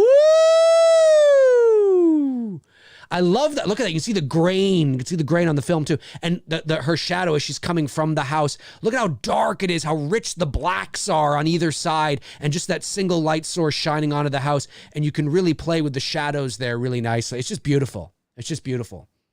Look, and even at nighttime in Texas in the middle of July, trust me, I know what my guy went through running in Georgia in the summertime doing this shit. This could not have been easy for Gunner. And they're using a chainsaw that's live and had a chain on it for certain scenes. Yeah, which I will never understand. I would never, if I was doing it. Well, back then, different. Compared to today, they weren't thinking like this shit. No, I understand. But I still am like, Jesus, take the fucking chain off. Holy shit. And I love this. I love how you can hear the chain, you can hear the soundscape drone, she hits the tree, she gets back up in a couple of seconds, and I love when she runs into the gas station, she makes it back to the gas station, and as soon as she runs in, she shuts and everything just stops. The atmosphere stops, the music stops, the chainsaw, it just stops. It just stops. And it's such a great contrast. It's a great contrast between the two. Gunner and Marilyn did great in this sequence. It was really good. Yeah, seeing him behind her, so large and imposing. I'm sorry, I was wrong because he talks about it as he was close to her and he got really close and he almost cut her with the chainsaw, and it was this scene. And I think if you were to pause it properly, you would see the chain link on there. Here we go. And he's right behind her. I love that. You can hear it. and then she goes in, and it just stops. The music stops, the chainsaw stops. It's a nice, nice cut there with the sound. I like it. False sense of security. Side out. Good old Drayton Sawyer. She was great. I mean, she was great. How do you pronounce his last name? Is it Sidao? Sidao? The guy here? Yeah, Jim Sidao. He was in the second film too. Was he? I haven't seen the second film in forever. Yeah, he's Drayton Sawyer. False sense of security right here. He's a fucking loon. He's a loon. Oh, DMT, you're asking me why don't we just film it instead of just take? Well, because it's photo. You can't do that with film. I mean, yeah, you could film it and pause it and then take the shot out, but the quality is not going to be the same as a photograph. No, it's not. It's too different. It's like time lapses. Time lapses are actually photographs that are stitched together to create motion. Yeah, it's not a video that's sped up. It's not a video that's sped up. So it's two different things. That's why we don't shoot it on video, because it just wouldn't look right. I don't know. That's the best way I can describe it. She's great. Oh, Marilyn here? Yeah, she's Marilyn's great. She would have been interesting in like Halloween. I would have loved to again if they weren't thinking this back then, but if they were, as far as franchise and doing more, it would have been interesting to see like the effects of her life after this, and where did, and if handled properly, where the Sawyer family was continuing to do, and not what we got with, the sequels. Right. I sometimes notice too, I think the white balance on my camera's off, which is probably why I look more pale than I actually am. Here, let me put the white balance on this camera. Here, let me auto white balance this shit. All right. Okay. Now, this is actually... Okay, here's what because of the lighting. Here, let me just do this. Okay, there we go. Yeah, there we go. Now you can actually... I look a bit better. There's a bit more color in my face now. This is actually what now I don't look as pale. Not so Casper the Friendly Ghosty. Not so Casper the Friendly Ghost now. I have a little bit of color in my face because of the white balance is now correct. But sometimes I play around with the white balance to make the blue pop out a bit more in the back. But in doing that, it makes me look a little more pale. She's fucking scared. Like, listen to her scream. I mean, really, from the moment from the moment Franklin dies until basically the end of the movie, all she's doing is screaming. Yes. And you know what is so frightening about this movie is that... This is an intense scene right here. This is very intense. It is. You know as well as I do that this shit actually happens. It does. This shit actually fucking it gets happens. Very real at some points in this film, like now. You know what I mean? This is very real. And it's what makes it effective and makes it work. Could you do this today? No, probably not. Well, you could, but it would be. You could, but you're not going to put the actors through the hell that these actors went through to make these movies. Well, they're exploitation films now, and they're low. I would have, with Terrifier, for an example. I like the film. I enjoy the film. I would have liked to have that was like horrible. I like the character more than I like the film. I love the character, and I am planning to use that's a new character that I'm planning to bring in very soon. If you're talking about new characters, I have that, and I have Valak on the horizon as well too. I would have preferred if they had gone this route with Terrifier and made it more Texas Chainsaw Massacre, pull back on the gore a bit more, and make it disturbing like this. Make us, the theater of the mind. Again, I enjoy the movie, but if it was, if they had done it like this, I think it would have elevated the film a little bit more. Yeah. Well, sometimes that happens. Well, sometimes that happens though. Like, usually you'll find real gore fest movies, you have to compensate, right? Like usually those movies don't have great stories, because they're it's really just all about the gore and one sensational death scene after another with a cool character. And if you can achieve that, there's an audience for it and there's a market for it.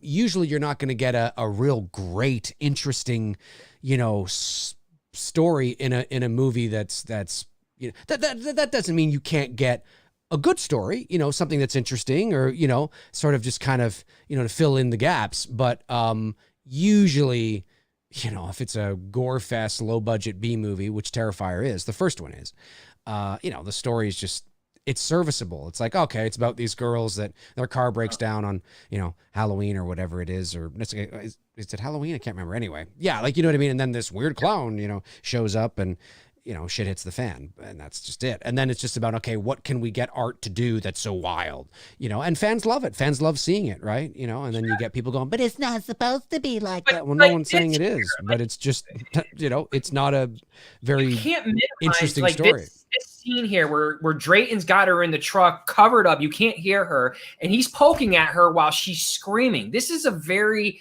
intense and very disturbing scene. Yeah, it is. But and works.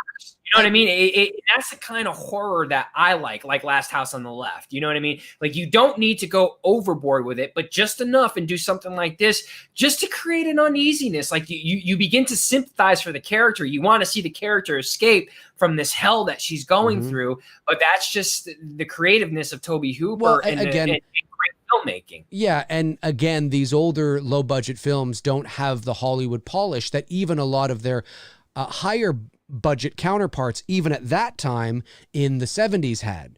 And it's why lower budget films today, again, you know, don't have the sheen and the polish on them. They're not as structured.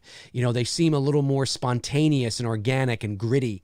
And they feel, there's a feeling that they're more real because of the you know, the unevenness or the sort of the not as structured, you know, and the layout and the color grade and, you know, all that jazz. And, you know, you get, you know, you get more natural lighting, or maybe you have one single light source to just fill in some of the, you know, the darker areas. But at the end of the day, you're just really using, like here, the vast majority of the light is probably coming from the headlights. You know, you probably do actually have a light source off to the left. Like, yeah, you do, because you can see it shining down on him there on the back of the truck. Yeah, behind, right. But that's it. And then so it's not lit up like a Christmas tree. It doesn't feel overly produced. You know, it feels more real. Now, pay attention here, guys, because there are actually, people don't catch this. There are 3 Leatherface masks that they use in this movie. There's the kill mask that's back here.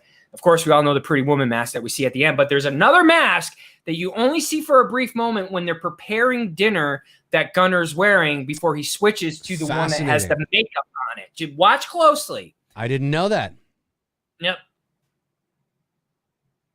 And look, I've never been to the South in the U.S. It's the Bible Belt and the southern states, other than Florida, but I don't consider Florida that.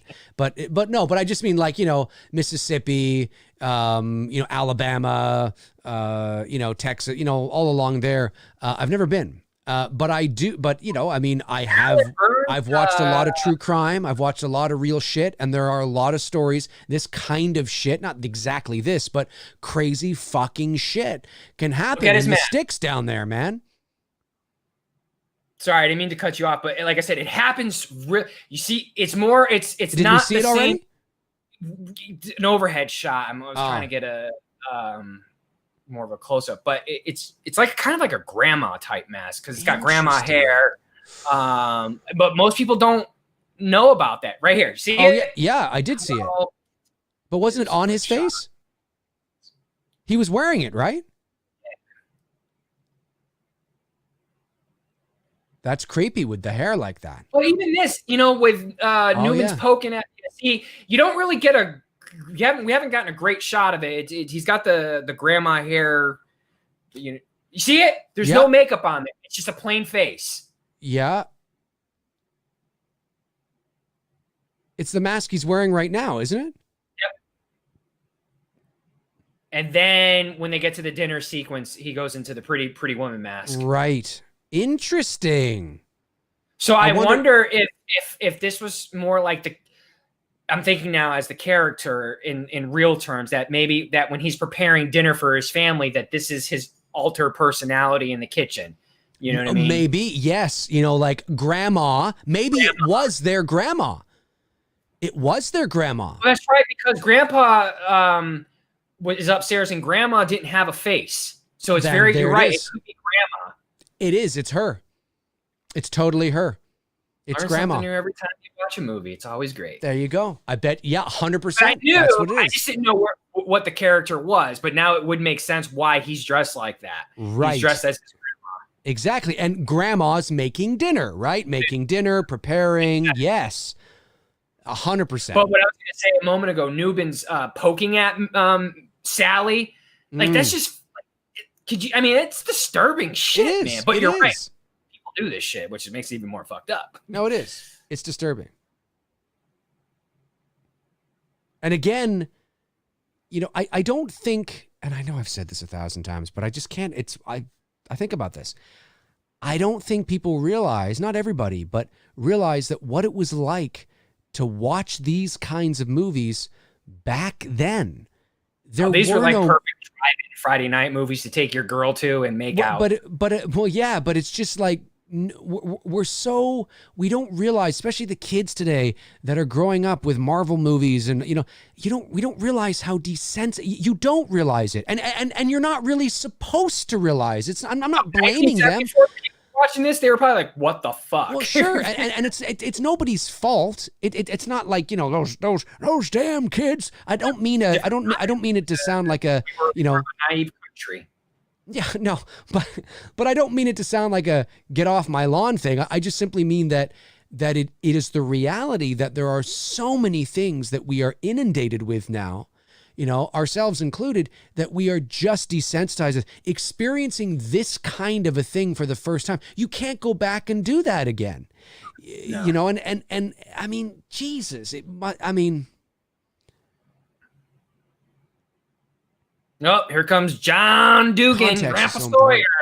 Now, John Dugan, he was like only in his 20s. That's how good the makeup was on this for a low-budget film. Oh, yeah. Now, I don't know if he was exactly in his 20s, but he was very young. He was a very young guy when they made this movie. Yeah.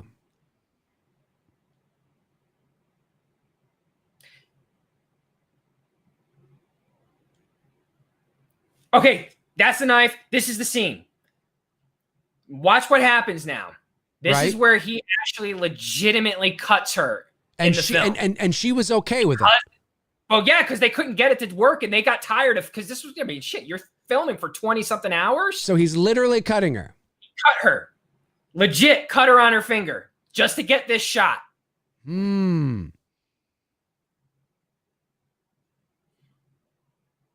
Interesting. Of course, today you couldn't do that shit, man, with insurance and liability. No. And you wouldn't need to do it today. No. Yeah. But whatever they had hooked up to the knife, that you couldn't see off camera, the blood, it wasn't working. They couldn't get it to work. So he took the tape off the knife and he cut her for real. And that was that. Right. Fascinating. I didn't know that. I love learning those little details. Oh, yeah. About the film. Yeah. And this whole sequence here at the dinner table, man. I mean, could you imagine in there for 20-something hours filming this thing? And all she's doing is just screaming. But it's not just the screaming. The cinematography in here and the way they cut and some of the close-ups on her eyes and stuff. I love that shit. It just really it drives home the intensity of this scene. Yeah.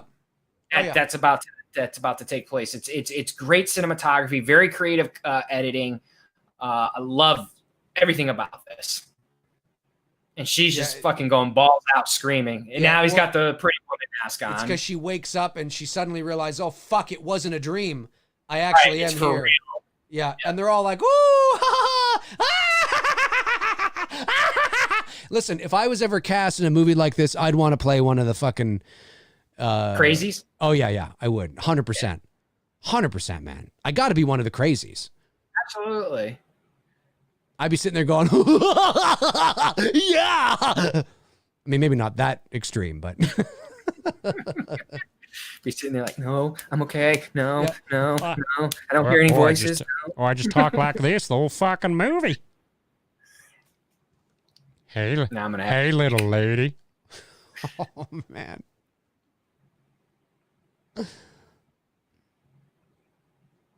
Now, the lipstick mask here. What do they call this? The Pretty Woman mask. Yeah, the Pretty Woman mask. Whose face do you think that's supposed to be? Could be anybody's. His mother, maybe. Could be not Sally. Pam's. Could be Pam's because you never see Pam anymore.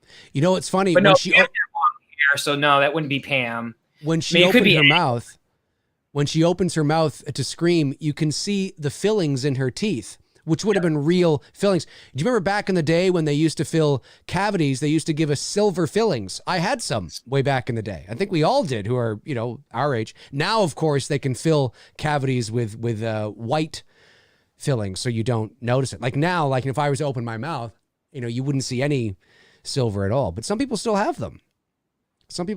My mother had them up until she died. I remember the silver fillings. And when she opens her mouth wide to scream, you could actually see them. You can see the silver fillings.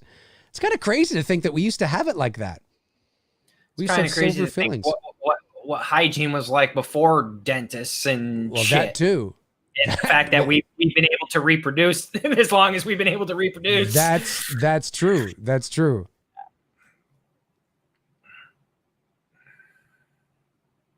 Yeah, he looks like they cast the right people, of course, because they all look like they're. And this, like the close up on her eyes, I love this.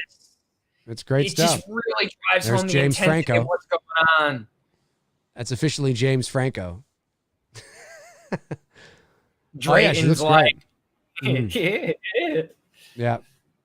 She got incredible green eyes. Holy Jesus. I won't ruin it, but there's a shot I did recently on my Myers shoot. Something that I was inspired by this film to do. It's going to be pretty cool. I love that close up on her eyes, man. I really do. Close up of eyes are always creepy and great. Look at that, right into the red veins in her eyes and shit. It's great stuff. We don't see this type of filmmaking anymore, No. We really don't.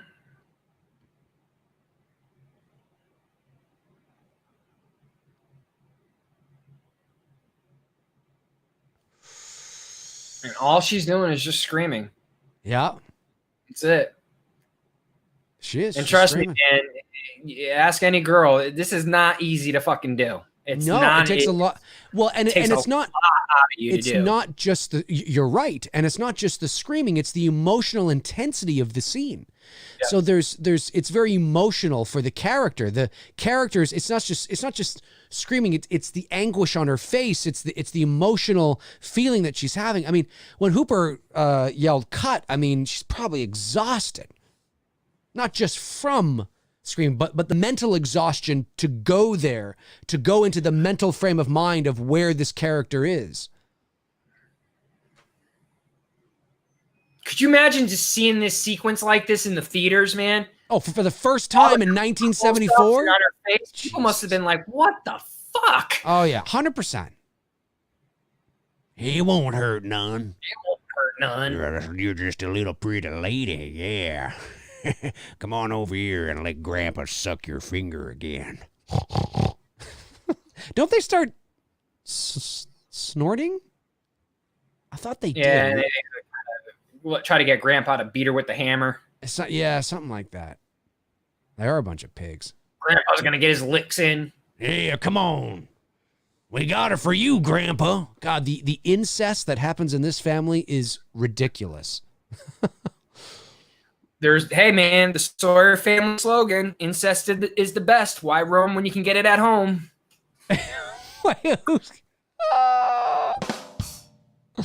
Why roam when you can get it at home? That's great. Sawyer family motto. God, somebody, you know what? Okay, you know how there's hazard pay? I hope somebody gave this woman scream pay. I mean, listen, again, love Jamie Lee Curtis. Laurie Strode is iconic. Yeah. I don't think anybody's, I mean, come on.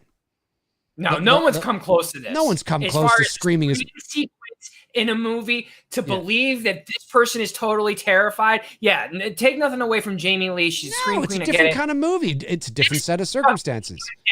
Blows anybody out the fucking water. Well, of course. And it's like comparing apples and oranges because Jamie was being chased. Laurie was being chased, and she had intervals of where she was in control. There were moments, I should say, with the character of Laurie in the original film where she was in control, moments where Michael was not in control, and then he'd come back and be in control, and she'd scream, and then she'd get the upper hand. In this, she's being tortured. She's just being tortured and beaten and tied up I mean, of course she's going to be screaming every 3 seconds. Of course she is, right? It's like apples and oranges. But I mean, I believe it. Oh, 100%. I believe that this is legit happening. A lot of times when girls 100%. are screaming in movies, I don't buy it. I buy this. No, she's screaming like crazy, and she's able to escape and through the sugar glass again. And look at her heads. Oh, it's great. I love it. It's daytime now, symbolizing that she's been tortured all night. Getting another iconic shot here. Yeah. That I'm working on recreating as well too. The one in the back of the pickup truck? Well, but this of Leatherface chasing, but the girl bloodied. I'm working on a second one where the girl's gonna be bloodied up. The first one I did that I posted here, that was the idea was the beginning of the chase. She hasn't got, Yes. Gotcha. Here he comes. I agree, Sweet Tea. Marilyn Burns is way better than Jamie. As far as when you get into the scream believability factor, yeah, I totally you believe this performance that this poor girl is going through like hell right now. Well, again, it's two different things. That's what it is. I mean, yes, of course, because the sequence of events that were written in this movie require the character to behave in this manner every 3 seconds. Yeah. Of course, you know how they shot this, right? They shot it in reverse to create the effect. That's right. Yeah. Meaning in reverse, meaning when they cut to when he's getting run over, they actually it's him. He pauses and they reverse the sequence of film. Yeah. That looked great being hit. Creative. For 1974, they created a creative shot. That's what you got to do. Oh, yeah. The trucker's look on his face like, what in the fuck? It's great. It's great. Scott Glenn says, Dave in denial. What am I in denial about? What am I in denial about, Scott? I'm in denial about life. I love when people make blanket statements like that. Dave's in denial, bro. What am I in denial My life about? is totally denial. I don't even know what that means. Dave is in denial about what? Gunner's cooking there, man. And this is when he gets cut on the leg. Yep. He cuts himself in the leg. Way to go, Gunner. Way to go. Yeah, Gunner. Yeah, Gunner. You gotta handle that chainsaw better, Gunner. Yeah, Gunner. This shot, yes, I am working on. I am trying really. Yes. Right now, the truck I found, it's a white old school truck, Chevy truck. I did find a blue one, and I'm trying really hard to convince the owner to let me do it. That's right. That's right. I don't know if he's gonna let me, but I found a white old school Chevy pickup truck. It's I just want the blue one. That's it. I'll show you the photo. It's literally exactly like this. Nice. Oh, that's a great shot. It's a great shot. It's a great shot. Her screams here are like, I mean, they're it's the most screaming I've ever seen in any horror movie by one person. By the way, he said the dancing around with the chainsaw because he almost hit Toby with the chainsaw. Oh, really? And he was so frustrated because at this point he was so frustrated and tired from filming. Right. But it's also an iconic shot. Oh, it is. It is. Yeah, it is. It is. It's great. Yeah, Toby had to duck right here. He had to duck to get out of the way because he almost got hit with the chainsaw. If you watch Masters of Horror, and what a great what a great ending. It just very simple. No drag out. No, like, is there going to be a sequel? Just that's it. I think I know what Scott was talking about now, and he says, this is where sometimes it's hard to know if Scott was being facetious or serious. And this is where nuance comes into place, where I ask people to instill nuance. I think Scott interpreted, because he's a big Texas fan, when I was saying that comparing Jamie and the screaming in Texas is like apples and oranges, that somehow me denying that the screaming in this movie is better. No, the screaming in this movie is better. She screams way more than Jamie Lee Curtis ever does in any Halloween movie ever. I'm talking about the nuance of why that is. And that's an important distinction to make, right? Is that you don't have Well, yeah, because what I think I just counted, she only screams twice in Halloween. Well, yeah, but there's reason for that, right? That's where the nuance comes in. Like I said, is that what was written in Halloween doesn't call for the character to be in a constant state of screaming. This movie does. But now those are just the facts. That's not my opinion. That's objectively factual, right? And there's moments where Jamie has the upper hand. So she's not going to be screaming in moments of calm where she thinks the killer is dead.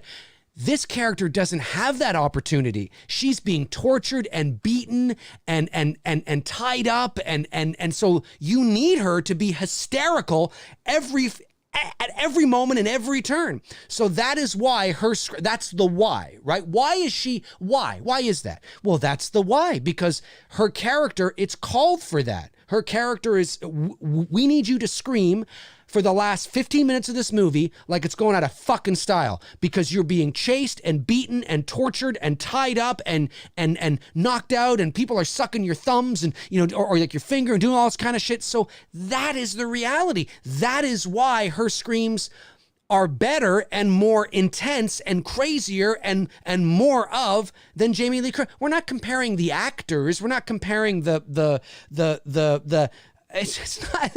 I feel like this is like a little kid, like on my dad's better than your dad. Like, I'm not fucking comparing that. I'm talking about the facts. That's what I'm talking about.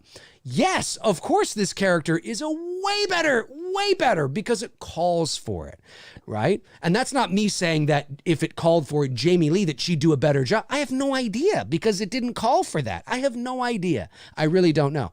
Marilyn Burns, dude, if Marilyn Burns had played Laurie Strode in Halloween, she would have screamed the exact same amount as Jamie Lee Curtis did.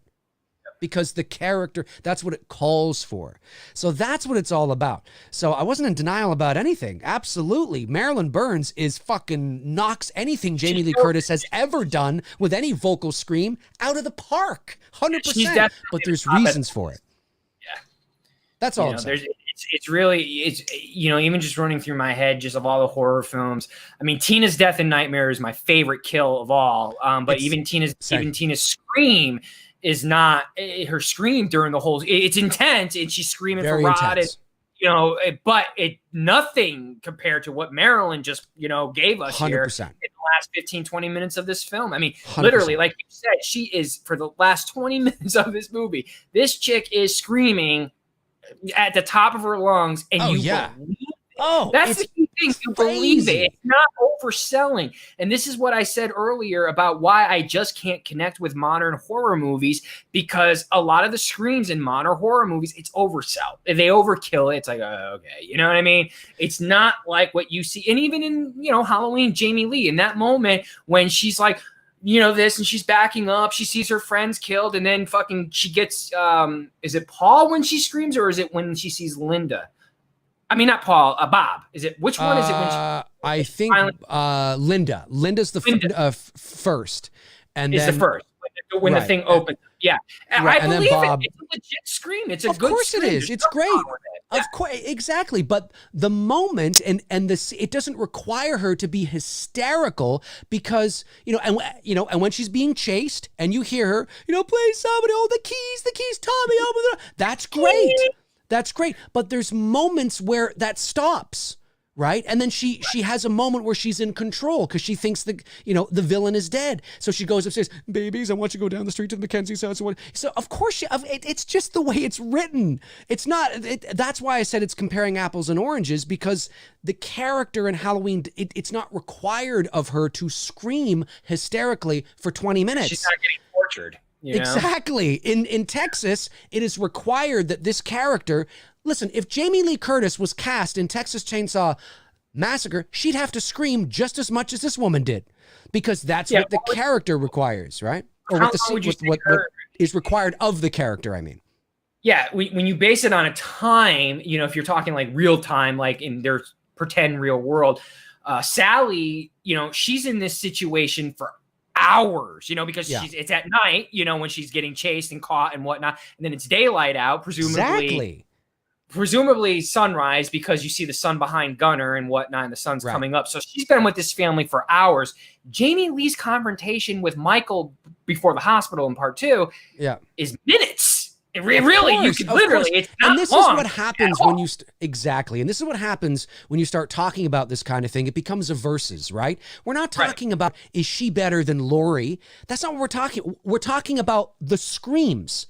We're taking a specific thing from the character, and you can measure this. And you can say, well, who screams more? That's not up for debate because you can measure it. You can clock it. It's Marilyn Burns. That's who screams more. That is it, right? I said that name right? Yeah, that's how you say your name, right? Yeah.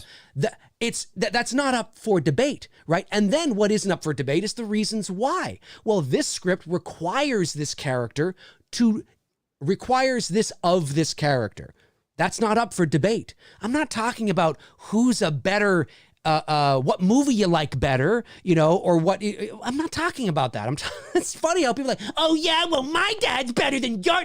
Jesus, it's crazy. It's crazy. Fandom is crazy. But Dave, fandom's crazy, man. I love the passion.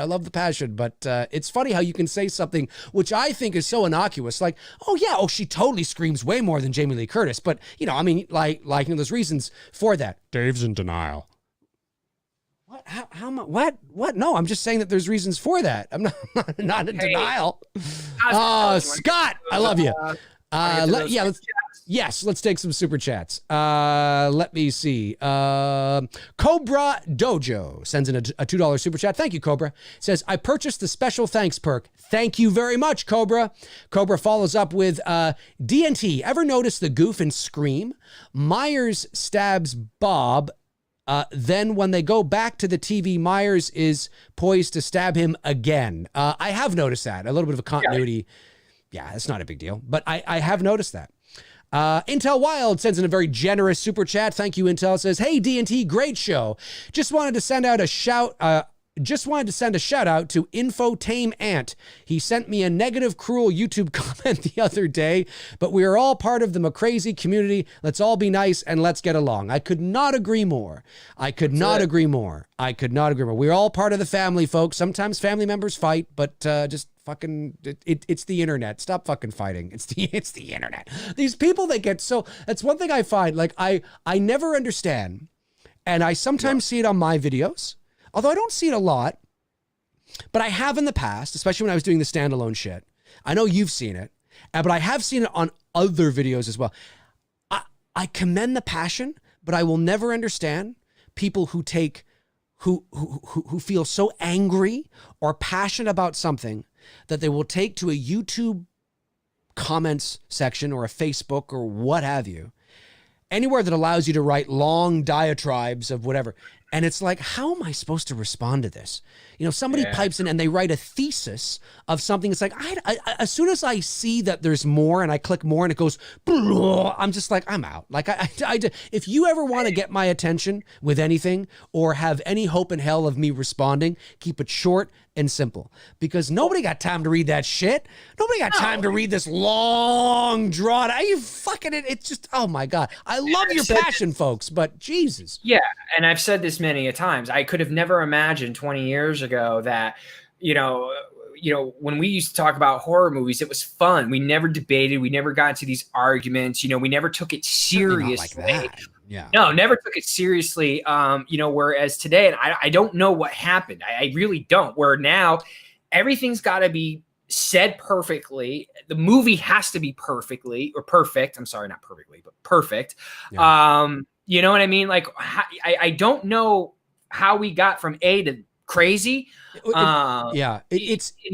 I don't understand it because, like I said, back in the day, man, or like even like my buddy Devin, we still, when we're together, we're always talking horror films and just the shit that, our group of friends would, do. We would just get together and shoot the shit, and nobody ever fought. Nothing had to be perfect. There was no debates. There was no but now, like you just said, you get this long novel of a fucking answer of and you suck and you're an asshole and I don't agree with your, it's like, holy crap. Yeah, like, people feel so relate so much. It's crazy. People feel so passionate, and I love the passion. Like I love that people are so passionate.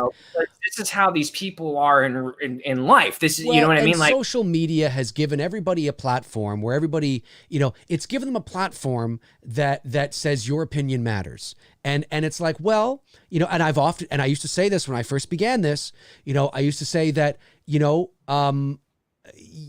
your opinion matters to you, but unless it's an informed opinion, which is based on evidence, then, opinion's just an opinion. You know what I mean? And that's why I always like to, and look, opinions come from emotional places, and informed opinions come from a place of facts.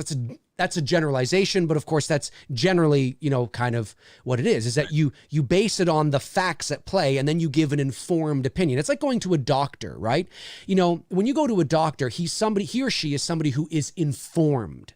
So when you go to the doctor because you have a lump on your shoulder and you want to know what it is, if that doctor can't tell you exactly what it is, their training or or how informed they are with, their world, whatever that world is, of course, can give you an informed opinion on what that likely is, what that likely means when you got a bump on the shoulder that's a little squishy and it kind of, is it cancer, doctor? No, it's usually when this is kind of what, it's kind of, and that matters because it's coming not from an emotional place, it's coming from a place of facts, of probability, and whereas just an opinion tends to come from people who just feel emotional about something and they get all riled up and they're like, and it's just like, well, yeah, but this, nobody really cares about that. And especially when it's in this long diatribe of, of stuff. And I want to care. I love the community that we've built here on Two Dudes and that I build on my channel. And 99.9% of the people are amazing, including everybody in the chat room right now. I don't see anybody or anything that's going, but every now and then you get that one person like Devontae or somebody that comes in that or it's got, 10 different accounts and you can tell it's the same person because of the syntax and the cadence, right? I love the people that create, 10 different accounts and attack you from all, 10 different ways, but yet they're using the same lingo, the same words, the same syntax. And you're like, it's the same person, Yeah, no, I get the same shit on Instagram, dude. It's all positive. It's all good. It's a great community.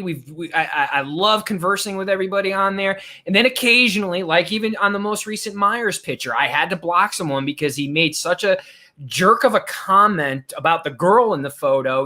Like someone said, the picture's great, everything's great, you framed it well, it looks great, all this stuff. And then the guy makes a comment about the girl, or he called her an actress, and he was being like really like, and then I was like, well, what do you mean by that? I don't understand. Like, what about her? And then he's like, she's terrible. I'm like, well, first of all, dude, she's not an actress. She's my legit. Terrible. Are you talking about the one that was on the staircase?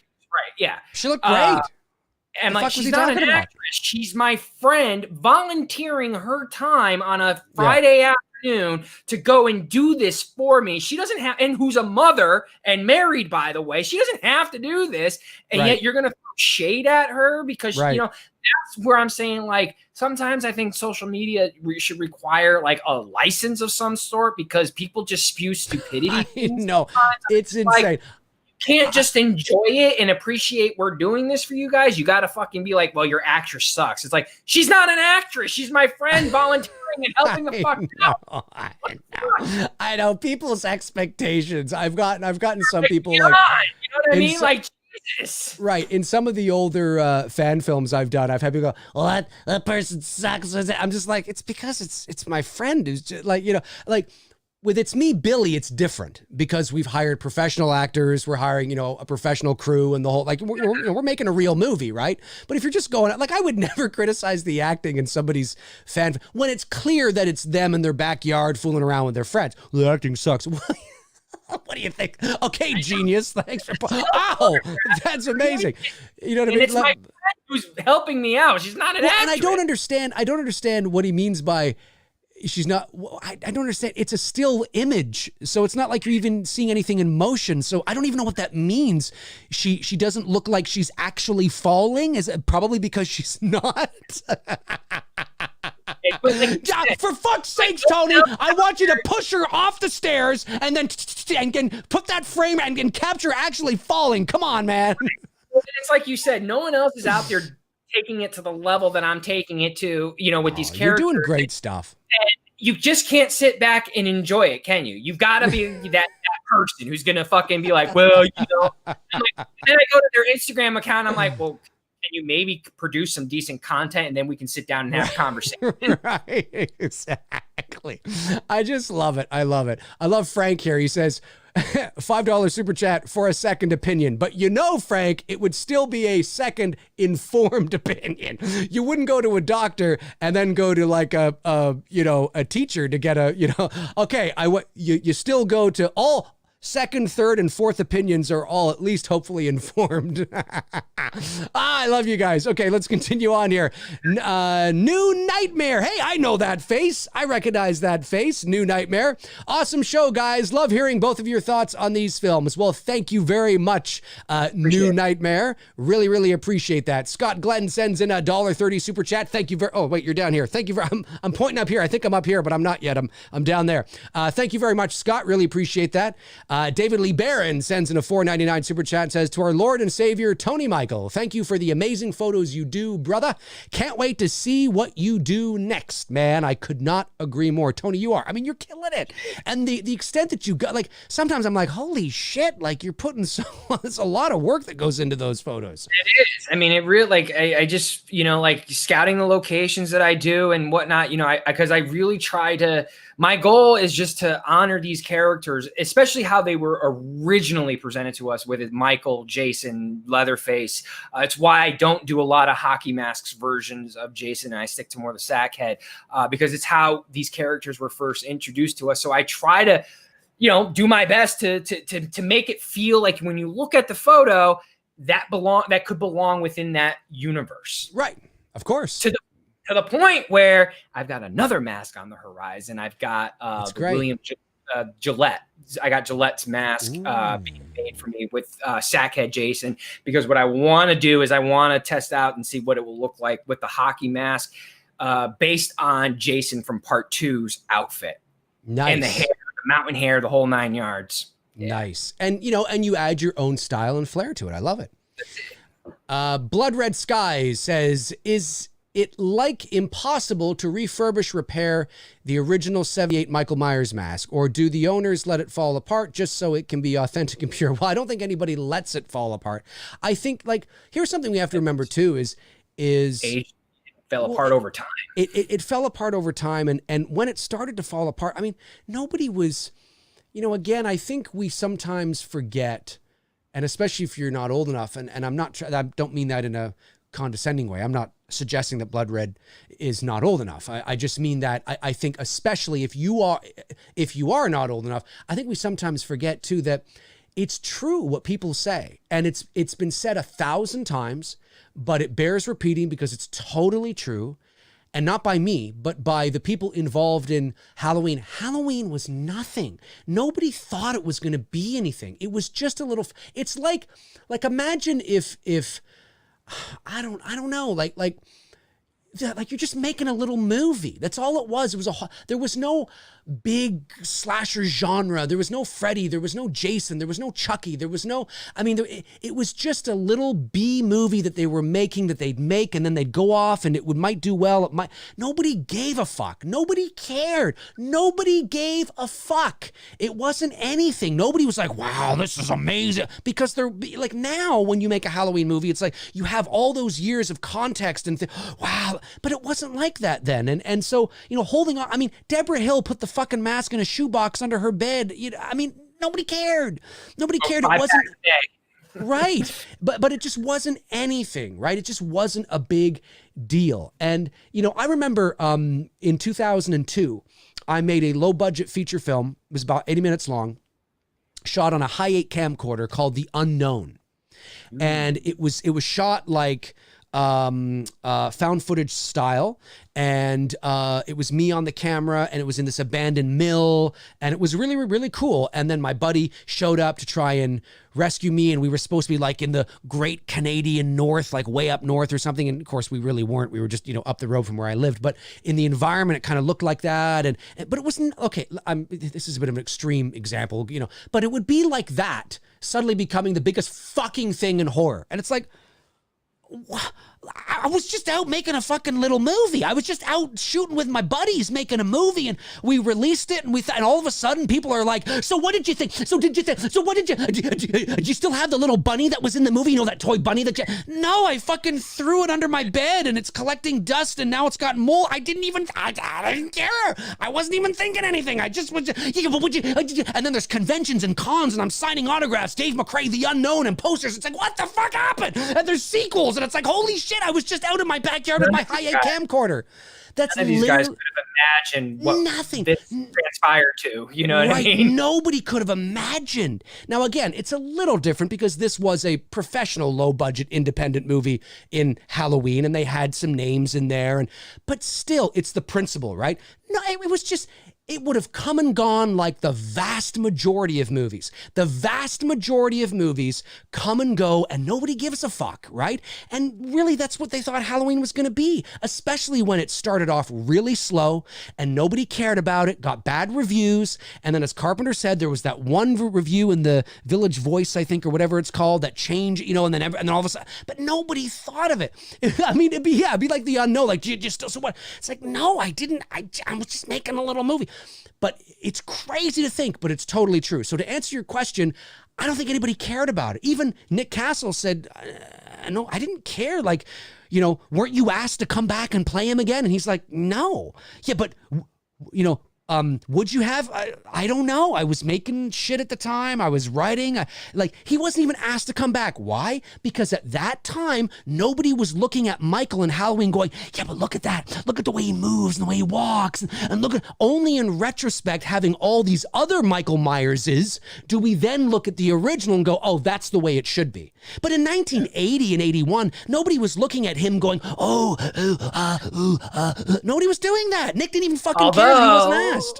Although it would have been interesting if he did play him in part 2 and in part 4. That would have been very interesting. In retrospect, very interesting, yeah. I totally agree. But even, it was so inconsequential. It was so irrelevant that Dick Warlock didn't even know what the fuck to do. The reason why Dick Warlock walks the way he does in Halloween 2 is because he asked, so what do you want me to do? And everybody was like, I don't know, just do whatever the fuck you want. Because nobody was like, he's just the guy. He's just the guy. He's just the guy in the mask. You know, it's only in retrospect 40 years later do we realize, oh my God, because even in, I don't know, it's just, I could go on and on. But well, because again, it's the fandom that changed over time. Right. It wasn't back then. We didn't, honestly, back then, I never cared that it was, you know, Castle, Dick Warlock, and George P. Wilbur in those, you know, films. I never cared. No, it nobody didn't cared. have to make sense to me. It's because of fandom now and how everything in the moviegoers of today, how everything has to be perfect. The continuity has to be perfect. That's what's changed. We weren't thinking about this shit back then. We were just like, man, we were having fun with it. And the internet really helped to change that because of the hyper analytical nature of A, everybody thinking their opinion matters, and B, the access to information. So because we have all this access to information at our fingertips, we can hyper and overanalyze everything. And we can look at things and get into the nitty gritty of everything down to the walk and the movement. Oh my God, his shoulder moved this way. Oh, did you see the way his pinky moved?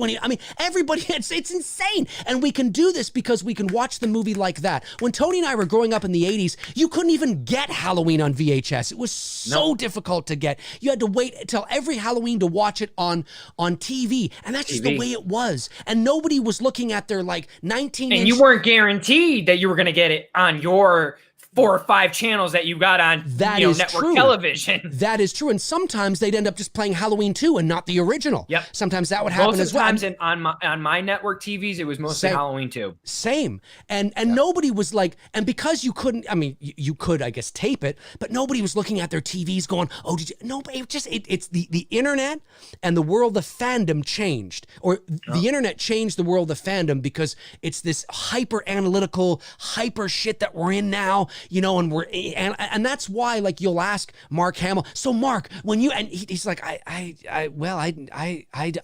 don't, because he doesn't sit and watch The Empire Strikes Back like you do, 400 times a year, right? Anyway, we're going off on a tangent, but it's important shit. And Do I think that they could refurbish and repair the mask now? Probably not, because, I mean, Probably yes, not. I think you could, but you would be adding latex to it that wasn't originally part of the actual mask. But it's in, as far as I know, it's in a airtight seal, in like a vault of some kind, whoever has the owner now, whoever the owner is now. Yeah, you can find images of it though online, but I think it would be very difficult to refurbish it. And you know, why did the owners let it fall apart? Like I said, they weren't really letting it fall apart. Nobody cared. You know, it's like. Yeah, anyway, I could go on, but it's true. It's just fun. I love the fandom it's become. Oh, it's true. Oh, it's true. It's true. Let's continue here. Super chats. Let's see.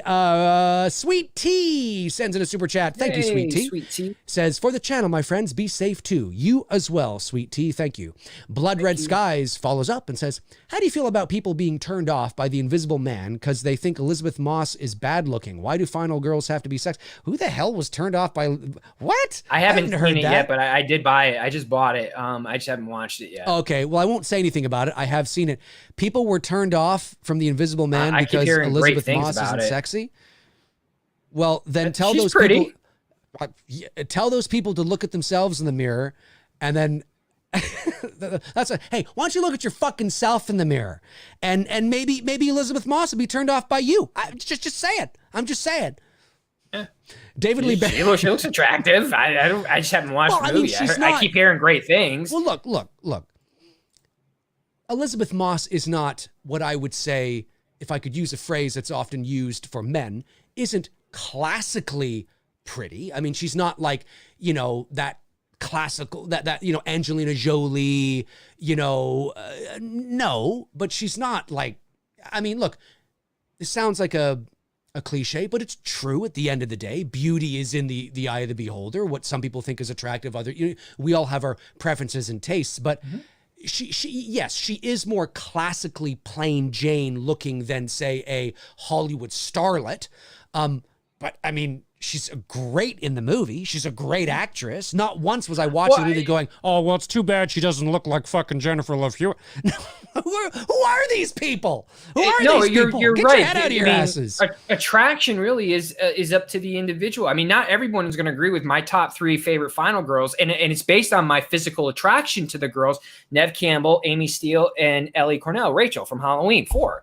Those are mine, but that's just because that's what I'm attracted to. You know what I mean? Well, sure, but yours is going to be whatever. You know what I mean? Or people in the chat rooms are going to be different. You know what I mean? Because we're all attracted to different things. But final girls don't even have to be attractive. Look, and I say this with seriousness. I say this with absolute seriousness. You put Melissa McCarthy in a final girl role, and if she fucking knocks it out of the fucking park, I mean, now she might be a little old to be a final girl now, but if you were to put somebody like that in a final girl and she knocks it out of the park, like there's no denying it, like you walk away from the movie going, dude, she fucking knocked it out of the park. Great. I don't care what you look like. I mean, is it always nice when we watch movies with actors that are easier on the eyes? Sure, but that's human nature. That doesn't have to be Final Girl. That could just be any movie, right? But I don't care if the final girl is fat, thin, black, white. I really don't care. You know what I mean? Who are these people anyway? It's unbelievable to me. We get so caught up in the world, just everything's got to be, you know, it's looks. And looks to me is just, believe me, there are some attractive people out there that people 100%. Think are drop dead gorgeous or absolutely fucking ugly because of their personality. Oh, dude, come on. You know this as well as I do. How many times in your life have you seen a girl from afar and she's like a 9 out of 10, like a 10 out of 10, right? Yep. And then when she opens her mouth and you get to know her, you're like, yeah, you're a 4. Minus 10. Yeah, or minus 10, right? And then there are some girls, hey, ladies in the chat room, you know this is true too, right? Same with guys. You'll look at a guy and be like, well, you know, just on the appearance, I might think they're maybe a 6 out of 10, 7 out of 10 maybe. But then when they open their mouths, you're like, oh, dude. Fuck, this guy or gal is like instantly a 9 out of 10, you know, because of their personality or they're charming or it happens all the time. Let's see. David Lee Barron sends in a super chat. Thank you, David. Says, what do you guys think about Christopher Nolan? Overrated director or one of the greatest directors of all time? I like him. He's a man of philosophy and principle when it comes to filmmaking. Tony, why don't you start?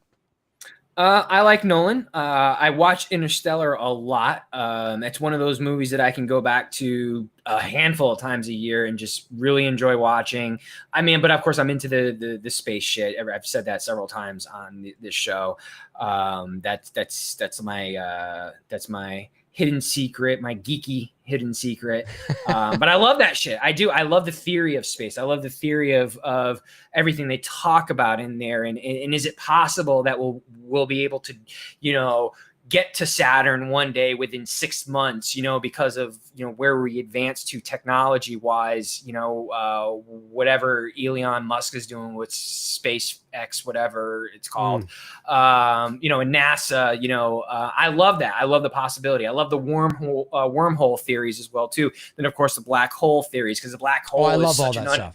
It's Quantum physics, such an sign me up. unknown. Quantum physics, yeah, it's such an unknown that, and I love that. I mean, we're learning more and more about this shit all the time, and me and my brother get into deep conversations about that shit.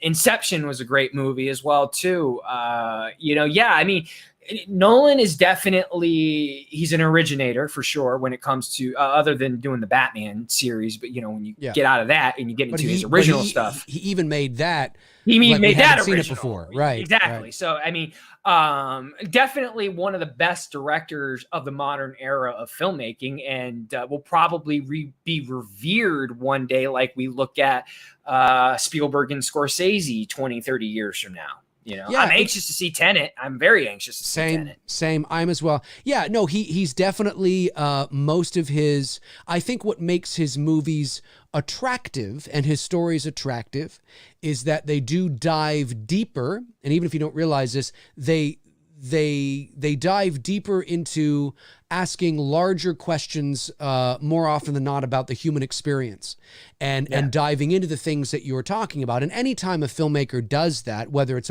now he's been consistent of it. So he's done it a number of times, whether it's Interstellar, whether it's Inception, Tenet, The Prestige. Prestige is right. I love The Prestige. Amazing film. I forgot that. Yeah. I'm not saying that they all tackle the same themes, but they all tackle things about, larger pictures on things, like the bigger picture of how the universe works or what's possible, and he does that and he does it well. So there's reasons why we like those stories and movies. It doesn't matter who's direct. Now, of course it does, but I'm just saying, if he wasn't directing it, but some other talented guy did it, made a good, we'd be drawn to that as well. We're drawn to the stories he's telling and in the ways that he's telling them and the bigger picture and deeper meaning and themes. Even if we're not realizing it consciously, we all, one of the biggest questions is, what is the meaning of life, right? Why are we here? And he tends to have those types of bigger meaning questions to his movies. Obviously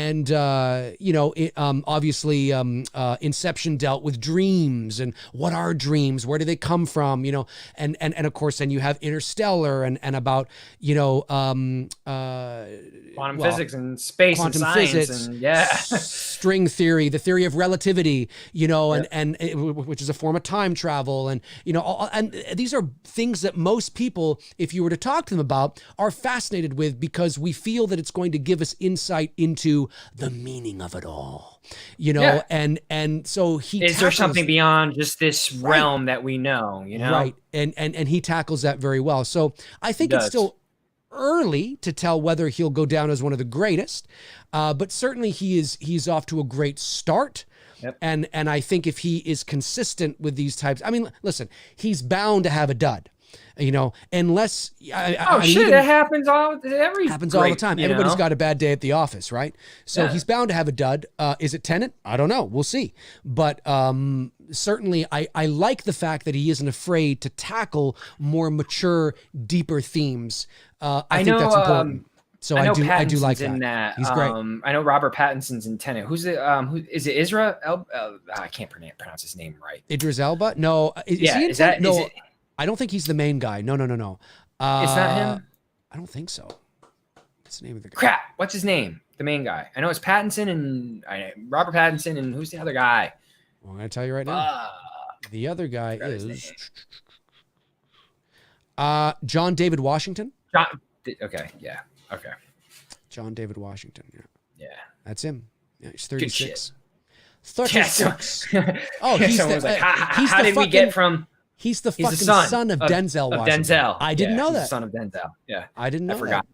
I didn't know that. You're right. We went from talking about Texas Chainsaw Massacre to quantum physics. I know. It's crazy. Dudes in some bullshit. I'm telling you, you don't know what you're going to get here on the show. Never. Frank Riker sends in a super chat. Thank you, Frank. Says, D&T, I was picking pussies with a plum, and he told me how Michael dies. Apparently, Michael kills everyone in ends except for brackets, both teeth, who wind up getting revenge by nibbling Myers to death. Yes! Yes! I will say this. I like that ending better than just keeling over from a heart attack. I gotta say. I think so. I think so. Let me see. I very much disagreed with that the other day. You're talking about that. Yes, yeah. I understood. No. Well, here's the thing. I understood. I get what he was saying, and I'm not making fun of Chris. Yeah, Nelson, by the way, I'm just. Yeah. I actually, if I had more time, I would have loved to have actually told him how I think what my idea was and how I think is the way to end it. But when you're interviewing people, it's a balance that you do, right? You want to make sure that you're not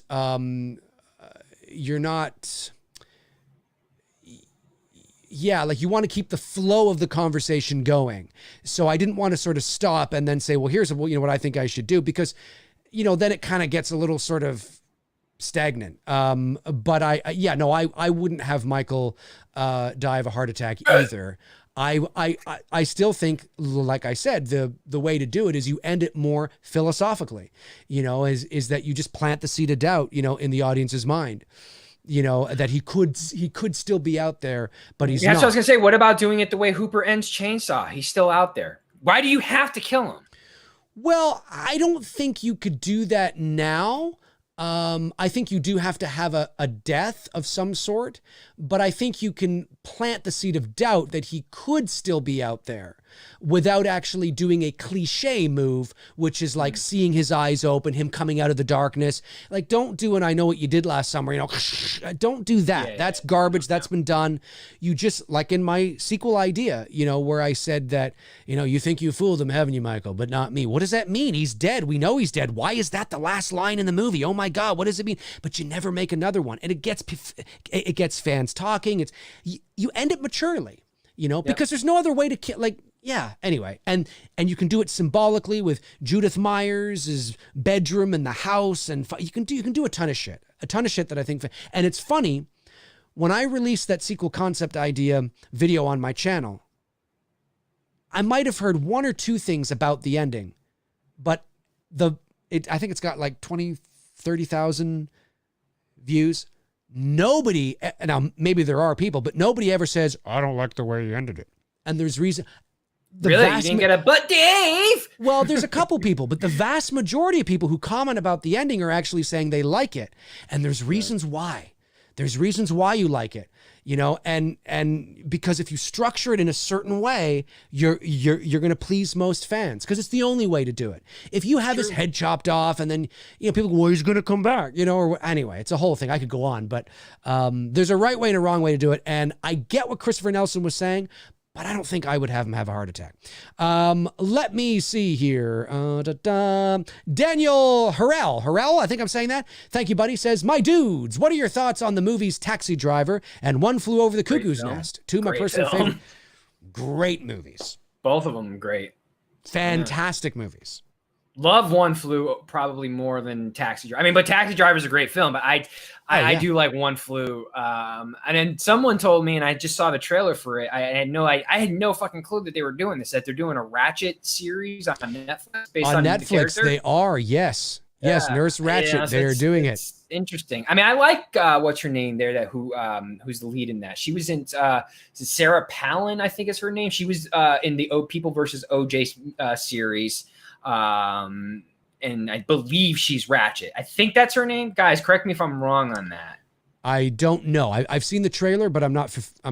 It looks great. I mean, and I'm definitely curious. Paulson, thank you guys. Paulson. Yeah, it looks cool. I'm definitely curious to see what they do with that. I'm wondering if they're going to bring Jack's character in at all. It'll be interesting. Well, this is quite a few years before, so. Yeah, I know, but I'm wondering, like, maybe towards as it gets, maybe towards the end, will they bring it in? You know, like bookend it with Jack's character coming in. Right. I got you. That'd be cool. Talk about a great movie with a great cast: Jack Nicholson, Christopher Lloyd, Danny DeVito. Yeah. Who else is in that? Oh, did you say Danny DeVito, Christopher Lloyd, Jack Nicholson? Yeah. Movie. I know I have it on VHS somewhere in this room. There's a lot. Anyways, great. Yeah, great film. Bobby Hall sends in a super chat and says, D&T, have you ever sold or gotten rid of anything you regret? No, because usually if I get rid of something, I don't want it anymore. Yeah, same.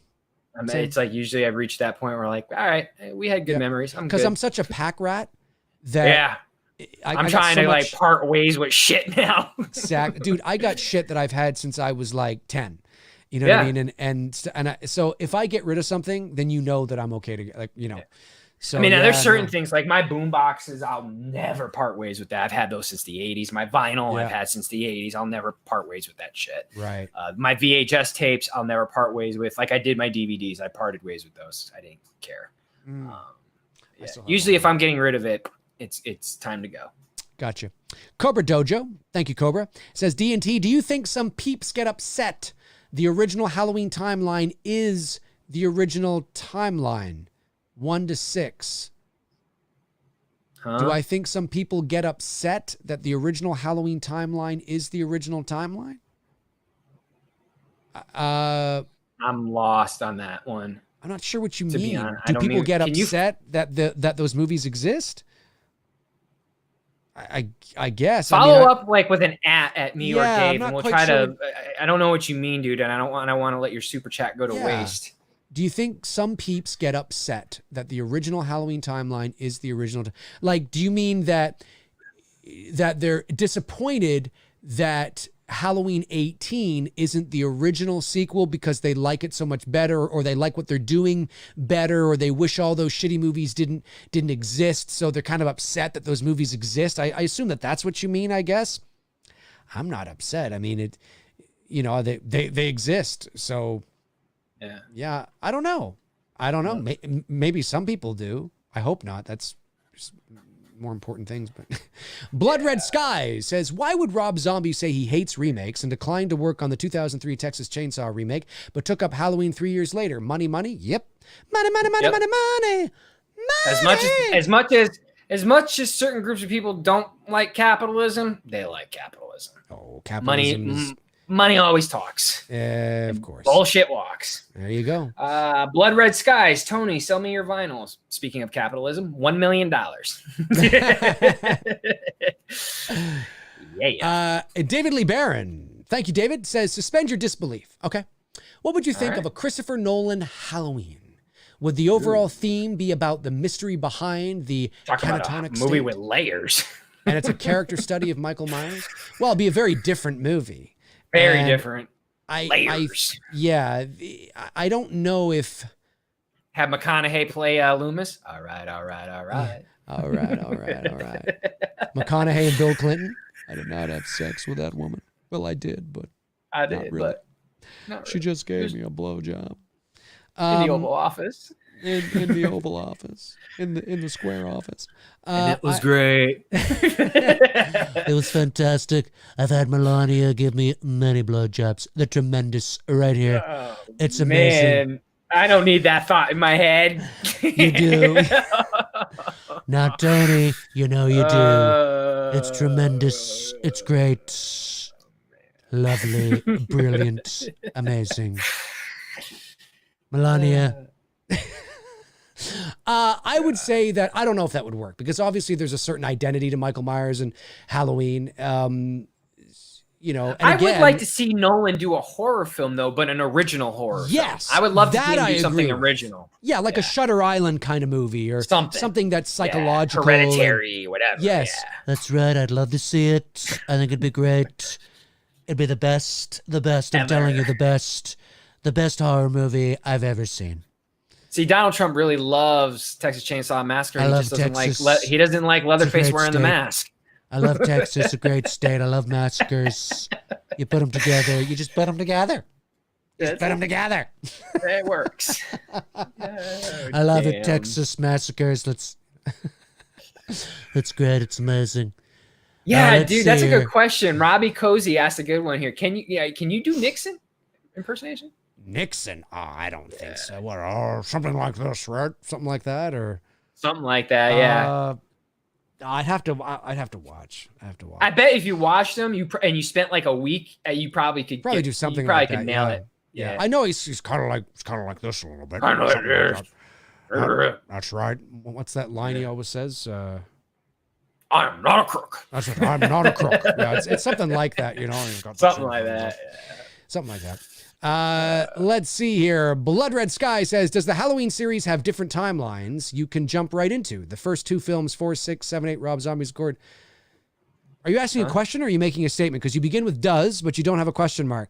What you're saying there is true. Yeah, well, the Halloween series has, yes, it has multiple timelines, but I love that fans have been able to find, and I sincerely mean this, I love that Halloween fans have been able to find enjoyment over the incompetence and sheer shittery of the filmmakers. And listen, I don't want to knock. Oh yeah, like the whole choose your adventure thing. Look, yeah, I don't buy into that. Sorry, of course, because it's not. Of course, nobody set out to make a choose your own adventure. Sorry, no, and that's not a diss at Wham. Okay, because I know they're kind of the guys that came up with that concept, but. I don't think they're the guys that came up. That's really? been around. That's where I first heard. Oh yeah, no, that's been around for years and years and years and years. No, I mean, if you like that kind of thing, that's okay. Oh, that's fine. I mean, all the power to you. I think that's great. But this idea that it was somehow, oh, isn't this cool? Look, oh, that was smart. It wasn't. It's incompetence. Listen, look. Love me some Mustafa Akkad, okay? I mean, I know he's hailed in high regard. He's the godfather. I get it. But at the end of the day, Mustafa Akkad fucked Michael Myers in the ass with a wrench. I mean, he did because he just wanted money. He didn't care if the movies were good. There was a clause in a contract when Jamie Lee Curtis was making Halloween H2O that Jamie Lee Curtis wanted Michael to die.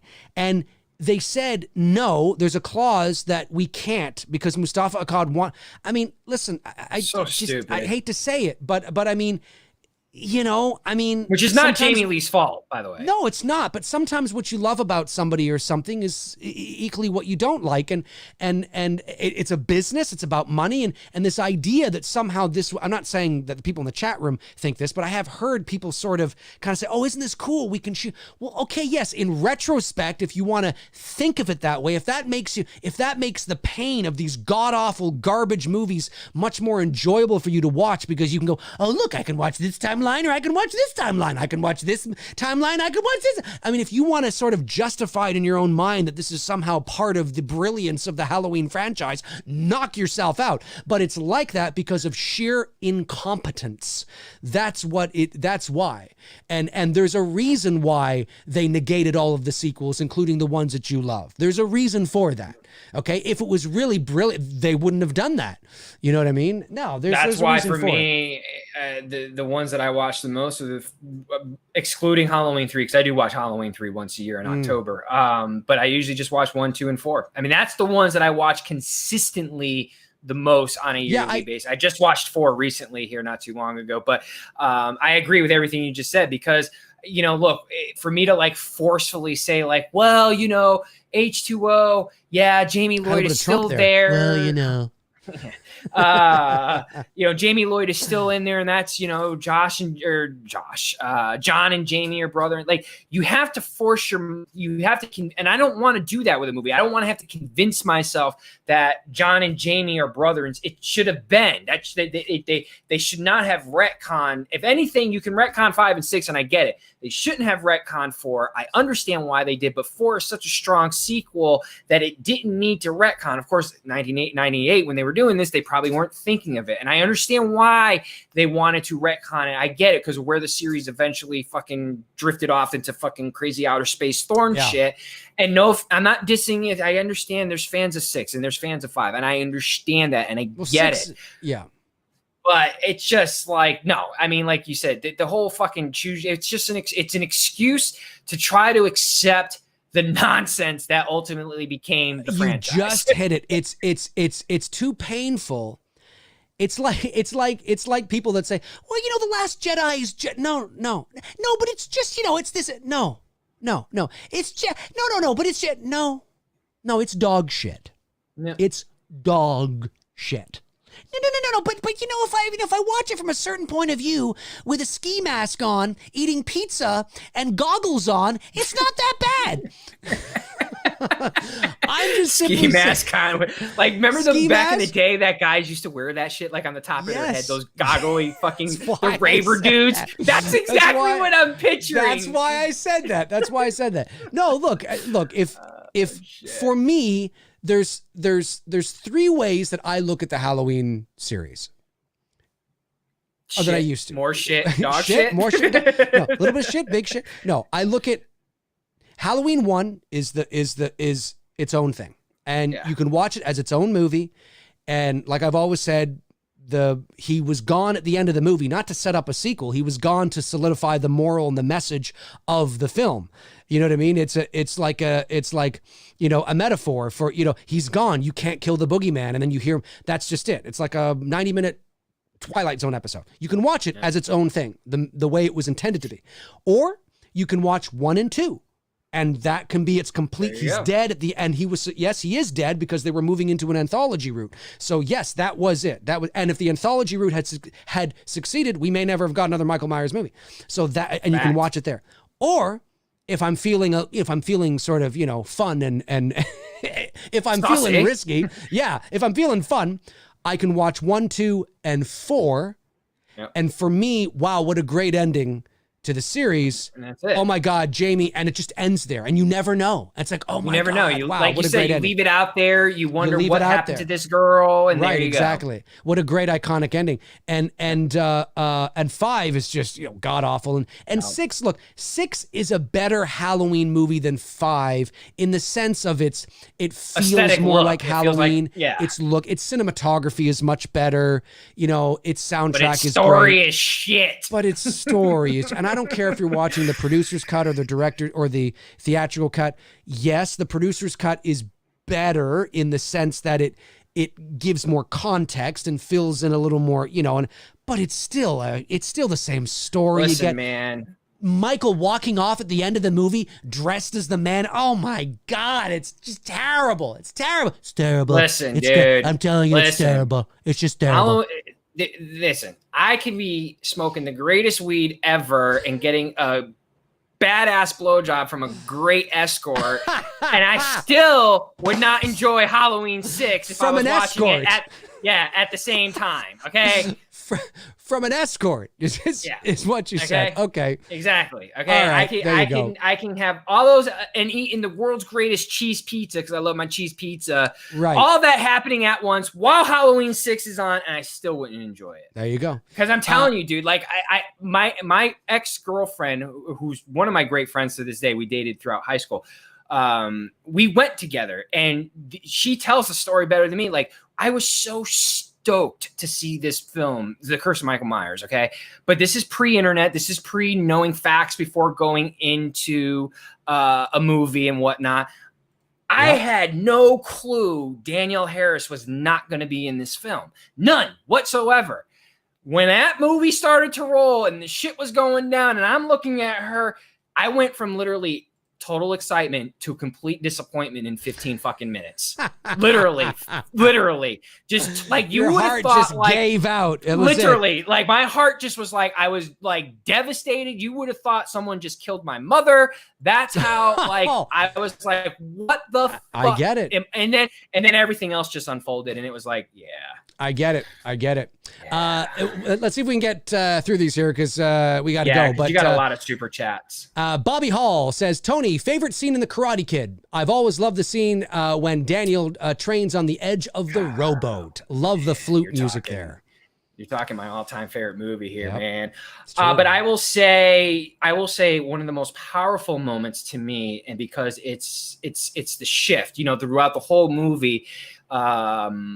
Miyagi is Daniel's mentor, and he's training him and he's teaching him. And it's the moment when Miyagi's drunk and, Daniel puts him to bed. You, Daniel! That's it? Oh, no, that's the deleted scene, right? Yeah. And, Daniel kind of, he reads, what happened to, his wife and his wife's son and all that stuff like that. But it's the moment when Machio or Daniel bows to him, while he's in bed, that respect that he's given to his master, that and then he goes off into you hear the classic, oh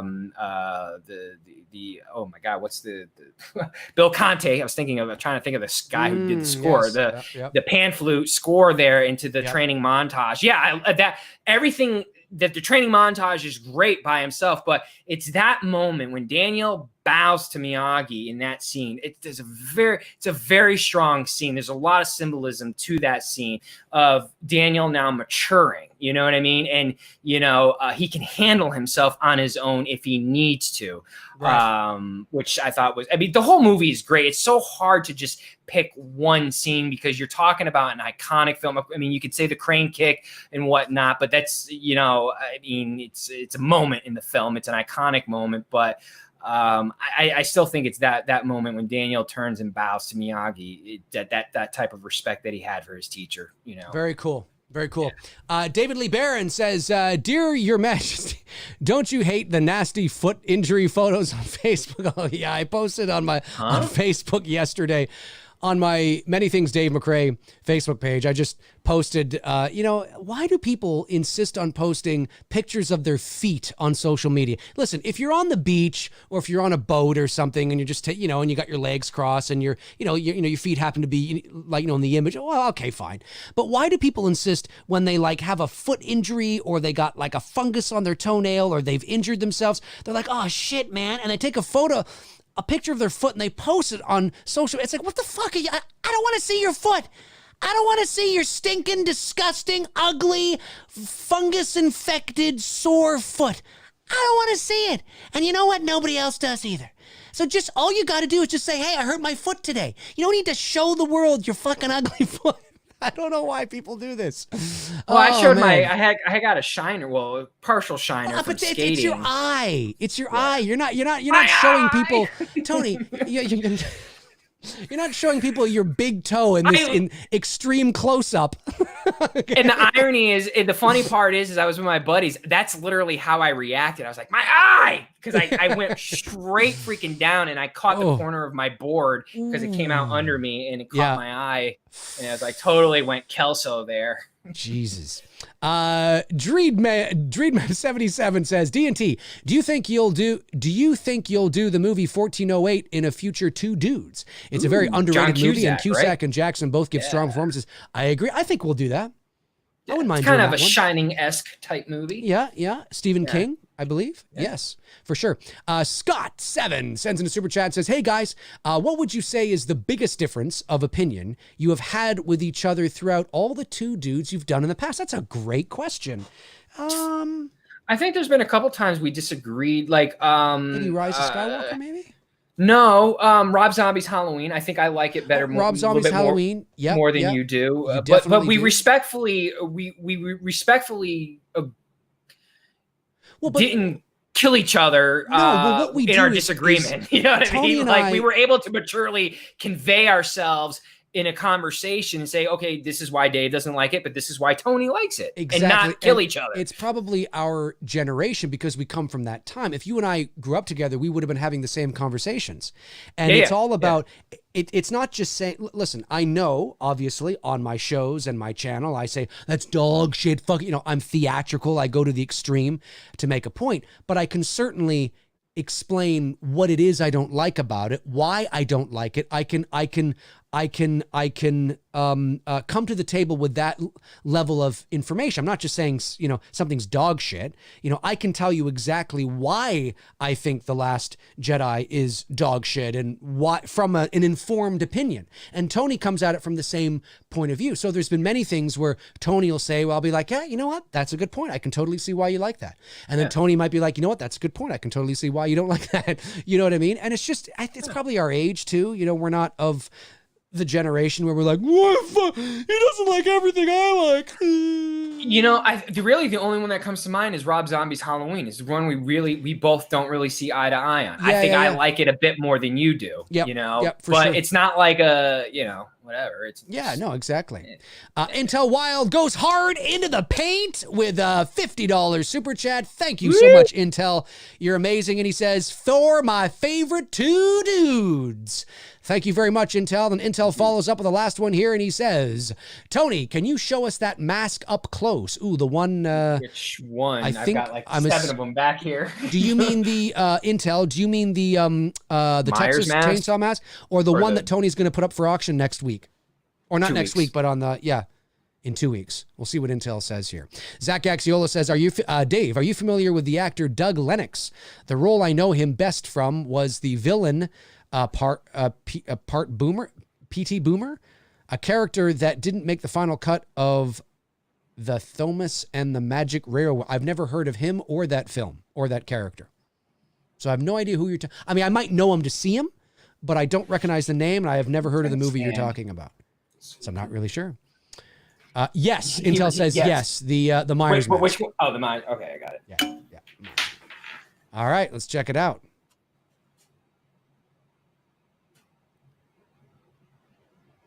So this Myers mask is going to be going up for auction in 2 weeks to help out the It's Me Billy campaign. So on what's the day here? So we're looking at August. Sunday, the last of the month. There you go.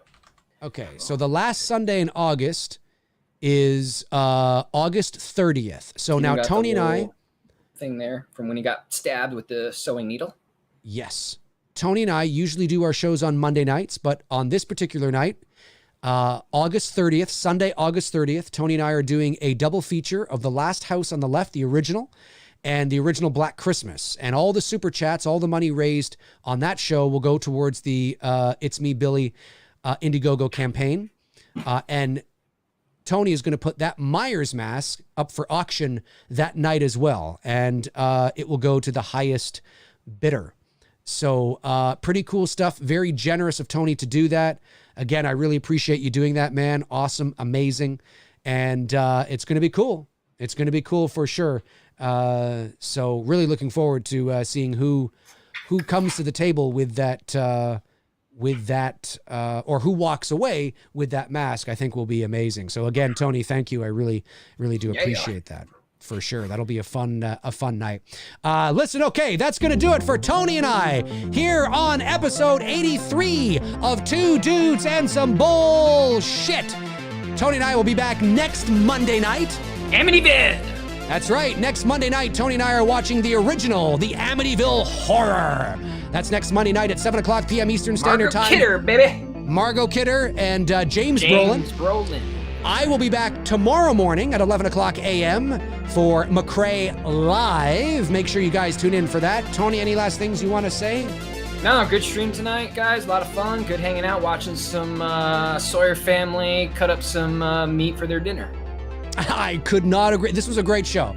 Great show. Love doing this with you each and every week. Love all you guys in the chat room. Thanks to our moderators, Frank Riker, Tabitha Shore, Darren Sands, and Jason Nike. Thank you for doing what you do. You guys are amazing. That'll do it for us. Alrighty. Cheers. Later, guys.